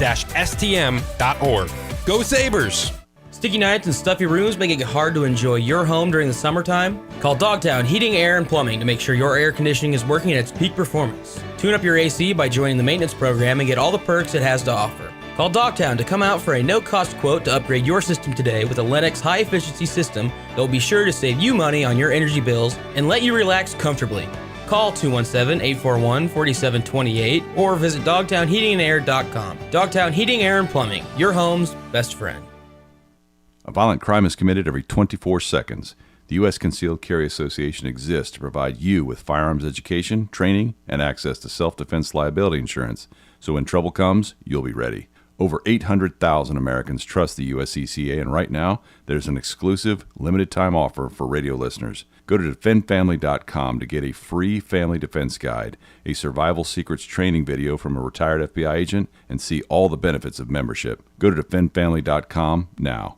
Champaign County Freedom Celebration is planning a great 4th of July holiday near Memorial Stadium. Can you volunteer or get your business in on one of the sponsorship levels? Perhaps you'd like to enter a float in the 11 a.m. parade. Registration for the 9 a.m. 5K is also available, with details at july4th.net. Join Meyer, United Rentals, Stevie J Broadcasting, and CUMTD as proud Americans celebrating our independence. It's East Central Illinois' premier patriotic party on the 4th of July, with details at july4th.net. The Champaign County Fair is July 19th through the 27th. When it comes to some premier events at the Champaign County Fairgrounds in Urbana, it starts out with the preview night, July 19th. Enjoy the dirt track racing. The first Saturday of the fair, enjoy Military Day and, of course, the Demolition Derby. Western Day will wrap up that first weekend on Sunday with a terrific spotlight on horses. Learn more about the Champaign County Fair at champaigncountyfair.cc. Ow! A spring just hit me. Mom, the couch is broken again. It's about time we get rid of that clunky couch and look into buying a new one. What about Two Men in a Junk Truck? Their professional moving team does a great job assisting with downsizing, home renovations, and clearing out old items you need hauled away. Wow, it sounds like it'll make much more space in this house once the couch is hauled away. I just pulled it up on my phone. You can schedule an appointment online at twomeninAjunkTruck.com. Attention drivers. When it comes to your car, trust matters. That's why savvy drivers choose PDR Automotive for top-notch service and unbeatable quality. From routine maintenance to complex repairs, their team of expert technicians has the skill and experience to keep your vehicle running smoothly. At PDR Automotive, customer satisfaction is their priority, and they won't rest until your car is back on the road performing at its best. Visit PDR Automotive in Urbana today, family-owned and operated for more than 50 years. They're what's best for your truck or car. They are PDR. Looking for the perfect pair of boots? Come on down to Pard's Western Shop in Urbana. With an amazing selection that fits every style, Pard's has the perfect pair waiting for you the next time you're hitting the rodeo or stepping out in style. They've got great deals and sale prices on men's cowboy boots, girls' cowgirl boots, and kids' boots. And their friendly staff will make sure you leave with the boots you love. Pard's Western Shop, serving its customers with high-quality merchandise since 1968. Go see them today at 306 North Maple Street in Urbana.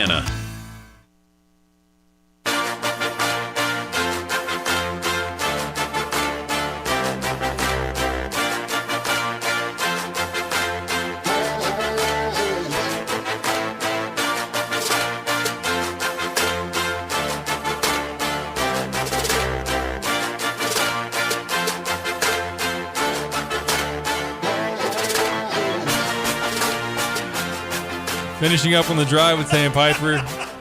I just got a text from my buddy Grimes. He's redheaded. Oh, boy. It is not something I'd want to read on the air. I'm sure it's not. Sorry, Grimesy. But you're not from Indiana. Does that cancel it out? Yeah, although I really didn't say that when I went to break. You didn't stipulate. Unless your name's is Grimes. All right. There we go. How about that? Sorry.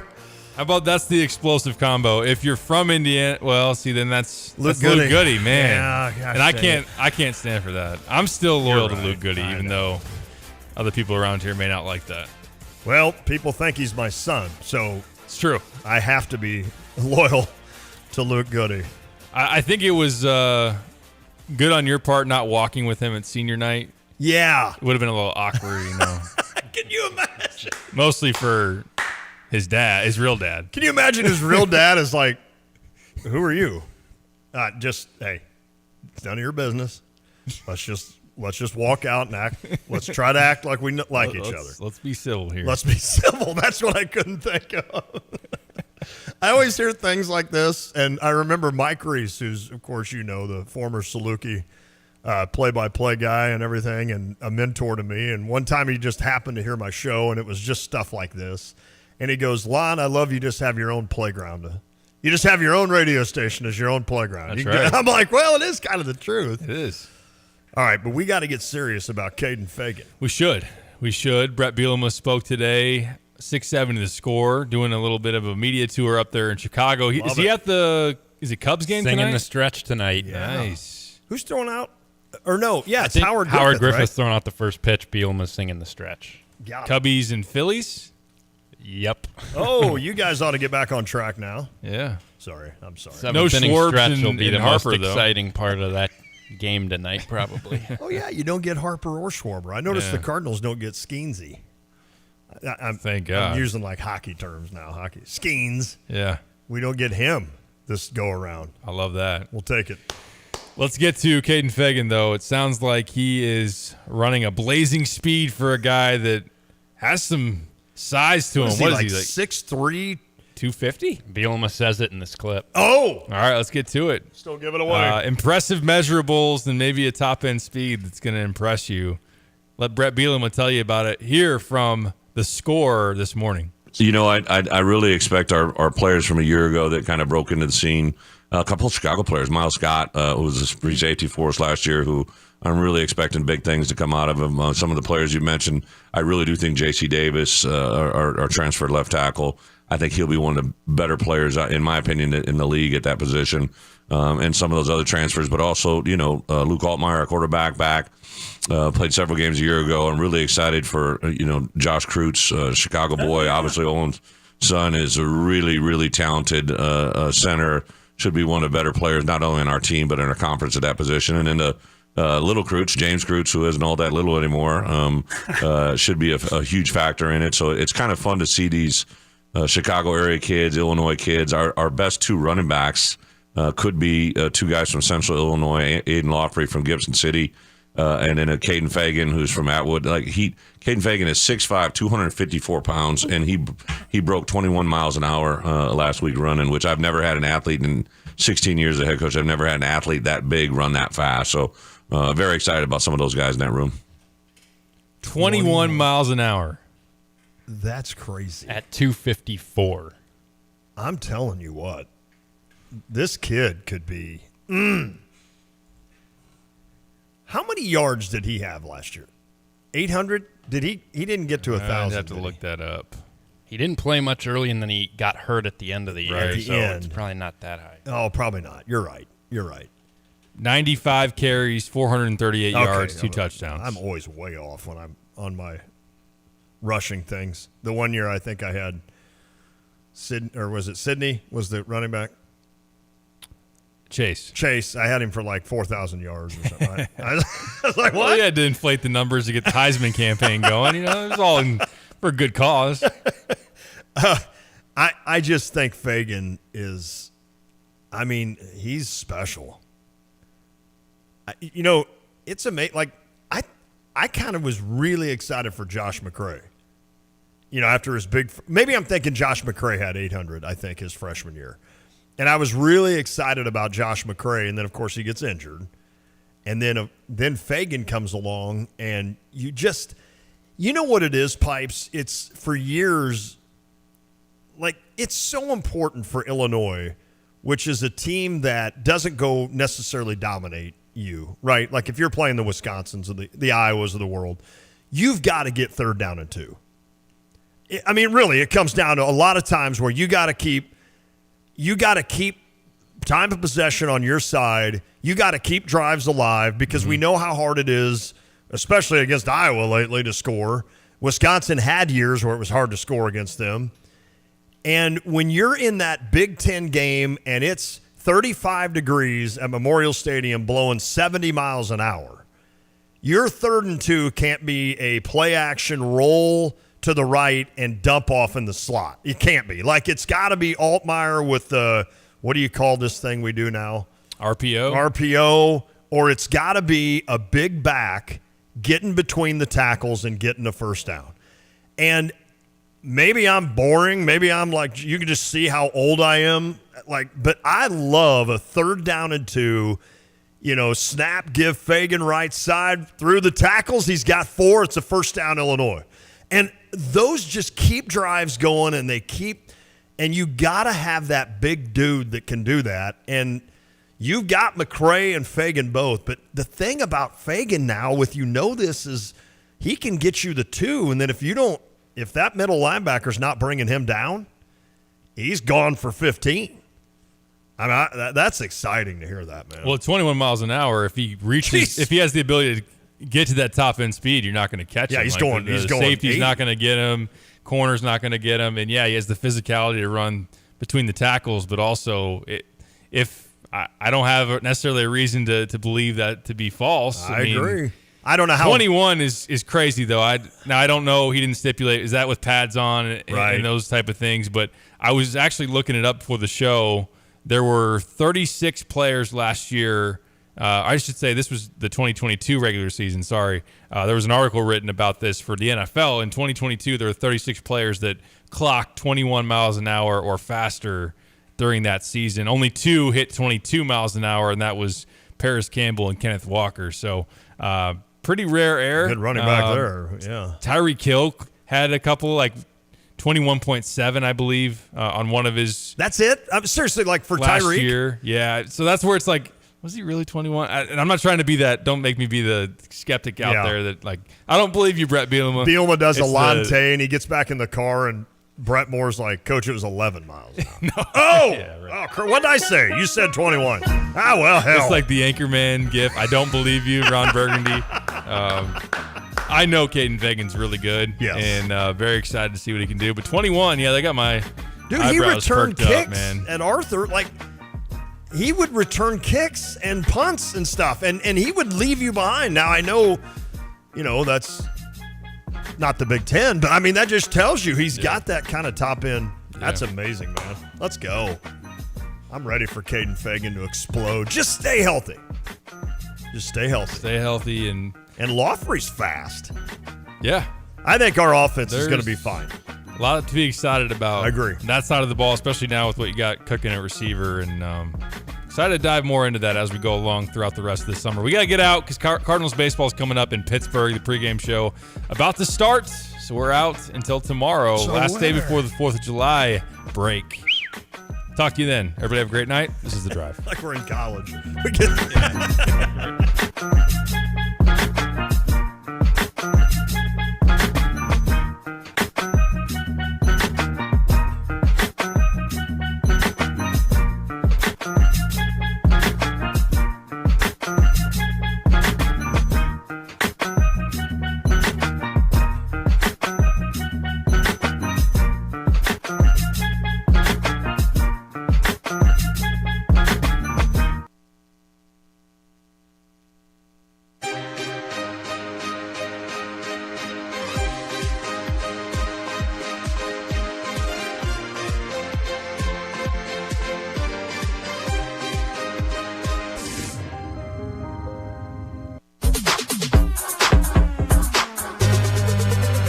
A big 3-game holiday week, midweek series beginning today for the Cardinals. They are in Pittsburgh, set to open up this 3-game set against the Pirates. Two teams that are right next to each other in the standings. The Cardinals, with a record of 43-40, are currently the second-place team in the NL Central. The Pirates have the opposite record of 40-43. That puts them 3 games back of the Cardinals in third place in the Central, and the Pirates also 3 games back of a playoff spot, as the Cardinals are currently holding the third and final wild card in the National League. Welcome into St. Louis Cardinals baseball. The voice of the Cardinals, John Rooney, along with Ricky Horton, will have the call of the game. Mike Claiborne is on assignment. My name is Matt Pauley, coming your way from our St. Louis studios. For the Cardinals, they are coming off a 4-game series against the Reds where they split the series, losing games 1 and 3, but winning games 2 and 4, including a 2-0 victory on Sunday. It was a series where in the losses, the games were somewhat one-sided, losing game 1, 11-4, and game 3, 9-4, and then tight games for the wins, 1-0 and 2-0, respectively. Overall, it was a pretty good homestand. It started with the 3-game series against the Giants, where the first 2 games, or the final 2 games, were played in St. Louis. They ended up sweeping that series. Then they played the 3-game series against the Braves, where they took 2 out of 3, and then finished, as mentioned, splitting against the Reds. Pitching matchup for this one today, the Cardinals are going with Kyle Gibson. Gibson 5-3, 3.70 ERA. He's coming off his first loss in about 2.5 months when he gave up 4 runs and 4 hits with 5 walks in 4 innings of a 6-2 loss against the Braves on Wednesday. Prior to that, he was 4-0 with a 2.64 ERA in his last 11 starts. Going into that game, he had a lot of stuff. The day before was a rainout that he was supposed to pitch in. His start before that, he was scratched at the very last second because of some back tightness. Prior to that, he had been on the bereavement list. So in a game of routine like baseball, anything but routine for Gibson going in that start, and we'll see whether or not the more routine start today does him well. 4 career starts against Pittsburgh, 2-1 with a 3.65 ERA. For Pittsburgh, they'll go with Mitch Keller, 9-4, 3.20 ERA. In 5 June starts, he was 3-1 with a 2.35 ERA. In May, he was 4-0 with a 1.30 ERA. So he has been very good recently. He has made 11 starts against the Cardinals, has mixed results, 2-2 with a 3.56 ERA. Faced them back on June 13th. Took his only loss in his last 9 innings, now in 9 outings, I should say, allowing 4 runs and 8 hits in 6 innings of a 4-3 defeat. It's the Cardinals. It's the Pirates. Up next, we'll hear from Cardinals manager Oliver Marmol. This is Ameren Total Access on the Cardinals Radio Network, powered by Graybar. Bet like the pros with the world's largest sports book right at your fingertips. Circus Sports is now available in Illinois. Hi, I'm Derek Stevens. I've been a lifelong sports bettor, and I'm the owner of Circus Sports. We're excited that the Circus Sports app is now ready for action. Experience big app bets with high betting limits, tight money line splits, and more. Now you can download, fund, and bet like a pro from anywhere in Illinois. Download your new bookie today at circusports.com. If you or someone you know may have a problem with gambling, call 1-800-GAMBLER or text ILGAMB to 833-234. Look at that. Look at it. A pile of junk, a stack of rubbish, some buckets of yuck. Are you tired of looking at it? 2 Minute Junk Truck is available for junk removal or dumpster rentals to get rid of your heap of muck, accumulations of dreck, and mountains of cast-offs. Go to 2minutejuncktruck.com and schedule your time. Let us help you make room for what matters most. 2minutejuncktruck.com for your junk removal and dumpster rentals. Your lawn is an important investment. Let Spring Green take care of that lawn. Your local, family-owned and operated Spring Green has been committed to beautifying your neighborhood through quality, service, and professionalism. Spring Green's full program customers are backed by their guarantee of satisfaction. Smart Money Magazine reports that consumers value a home with a well-maintained lawn and landscape up to 11.3% higher than the base price. Why don't you call Spring Green today, 359-2111, or visit them at spring-green.com. The sun is setting on the most substantial solar incentive currently available in Illinois. If you've ever considered converting your home or business to solar, the time to take action is now. You still have time to lock in these significant long-term savings solar offers. Contact Route 66 Solar today before it's too late to take advantage of one of the best solar incentives still available. Call us directly at 217-652-6533 or sign up online for a free estimate at Route66Solar.com. Route 66 Solar, the local installer your neighbors trust. You're listening to WSJK Tuscola, Champaign-Urbana. The Cardinals brought to you by Route 66 Solar, Central Illinois' local trusted solar installation company. For a free estimate, call 217-652-6533. Cardinals and Pirates opening up a 3-game set at PNC Park in Pittsburgh. This is Ameren Total Access across the Cardinals radio network. Let's head to Pittsburgh for the first time today. Cardinals manager Oliver Marmol, he is standing by with Ricky Horton. It's time for the manager's chat with Ollie Marmol, and we'll start out with a happy birthday to you, Ollie. And I'm assuming I know what the number one present you want today is. No, I appreciate it. Thank you. A win will be nice. Yeah. So you had a lot of them on the homestand, too, off day yesterday, but you had 7 and 10 homestand. How would you overall assess what you saw from your team? Man, I thought we did a really nice job. We continue to play close games, but it's becoming our norm of understanding how to keep a lead after the third if it's 1-0 and playing really close 2-0 ball games. So I felt like San Francisco series was good. The Braves series was a good one as well. That's a tough team. They could beat you a lot of different ways. And then being able to take 2 out of the 4 against Cincy was also important, man. The guys have battled quite a bit. They were looking for that off day and gave it everything they had. So being able to split that series and finish the way we did at home was important. I'm glad you brought the off day back up again. I wanted to ask you from a manager's point of view, how important are those days? I mean, I know that we all know they're important, yet from where you sit, what does it do for you? What does it do for your club? Yeah, the position players that are going every day, and you look at our roster, our guys post pretty much every single day, and it gives them a day to just relax, not think about the game, not have to do their routines and let their body just recoup. Our bullpen, it just buys them a day and kind of hit the reset button there and get everybody fresh again after that off day. So it's important. I thought the guys did well leading into that off day, and now we regroup and go back at it. A question about your bullpen, not a question, but a comment, really. The guys that you brought up from AAA, and we could name a long list there. You could say Leahy, Graceffo, Kloffenstein, Roycroft. Those guys have shown pretty well. Are they what you expected? Have they been important to you to help give innings and rest to some of the other guys? Yeah, they've all done a really nice job. You look at Kloff coming up and getting his inning when we were at Rickwood. Roycroft coming in, we were able to throw him in the 7th in a meaningful spot before he went back down, and then what Graceffo did to save our pen and not using another arm and keeping us fresh for the next day to be able to do what we did was also important. So all those guys have come up. Leahy has been a big part of our bullpen. We'll see him again. But all those guys have come up and been extremely helpful. Staying on pitching, you've been talking about and thinking about kind of ways to save some of the innings of your starters, too, as the long season continues. Do you have any kind of concrete plans on that yet, or are you just kind of still playing that by ear? No, playing it by ear and just being really open to their feedback as far as how their body feels. They've been around for a while. You look at our rotation. These guys have pitched and understand who they are and kind of what they need. So just keeping that line of communication open, making sure that we're attentive to what their needs are. So we know you've been communicating with Lars Nootbaar, too. Last quick question. How is he right now, and what's your expectations for him? He's feeling good. He's feeling really good.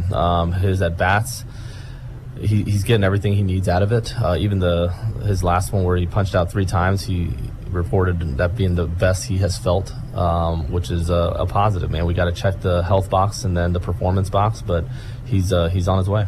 All right, Ollie, one more time, happy birthday, and go get him. All right, appreciate it. Thank you.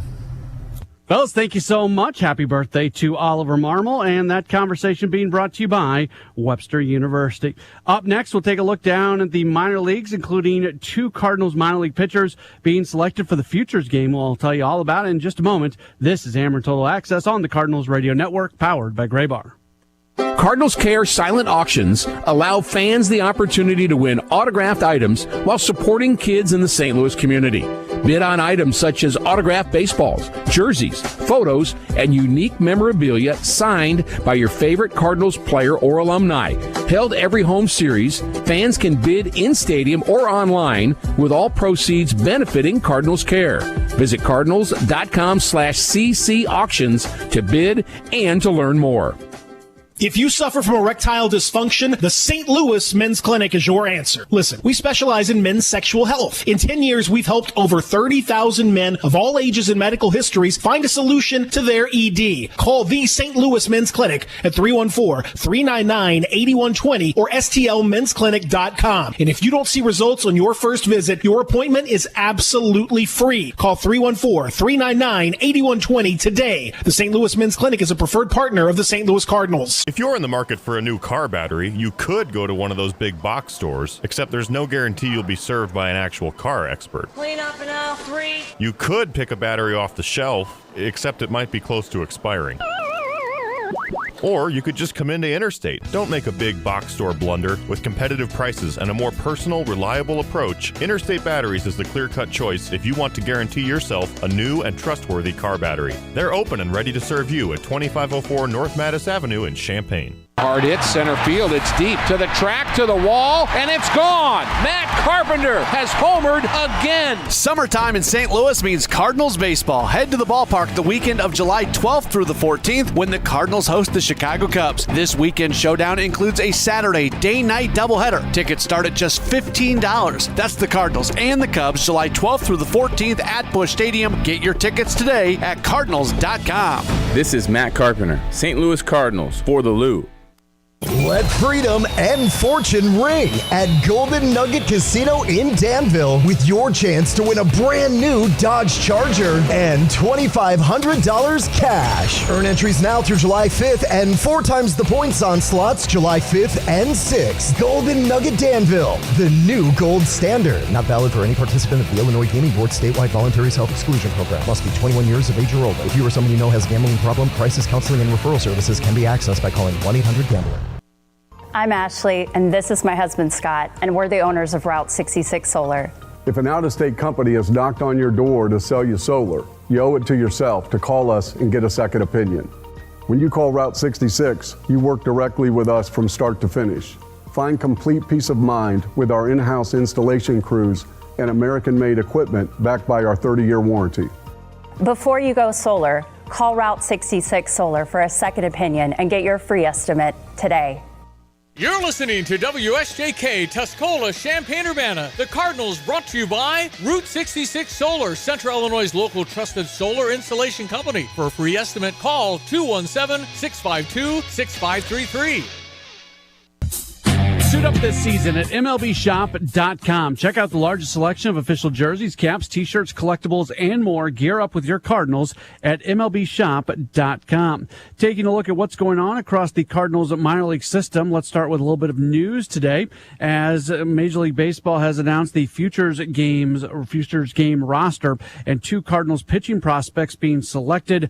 Tink Hent's going to participate for the second time in his career, and then Quinn Matthews has been selected as well. For Hentz, one of the top prospects in all of baseball this year at AA, 4-2, 3.29 ERA, 73 strikeouts in 54 2/3 innings pitched. Quinn Matthews, this is very interesting because he's somebody who had just an electric performance in college baseball's postseason last year, didn't pitch professionally last year after being selected by the Cardinals, and then making his pro debut this year. He started at Low A Palm Beach, 3-1, 1.47 ERA. Went to High A Peoria, Peoria, 3-1, 2.68 ERA. That was over 13 starts. So far, he's made one appearance at AA Springfield, where he threw 5 1/3 innings, giving up just 2 unearned runs on only 1 hit with 3 strikeouts.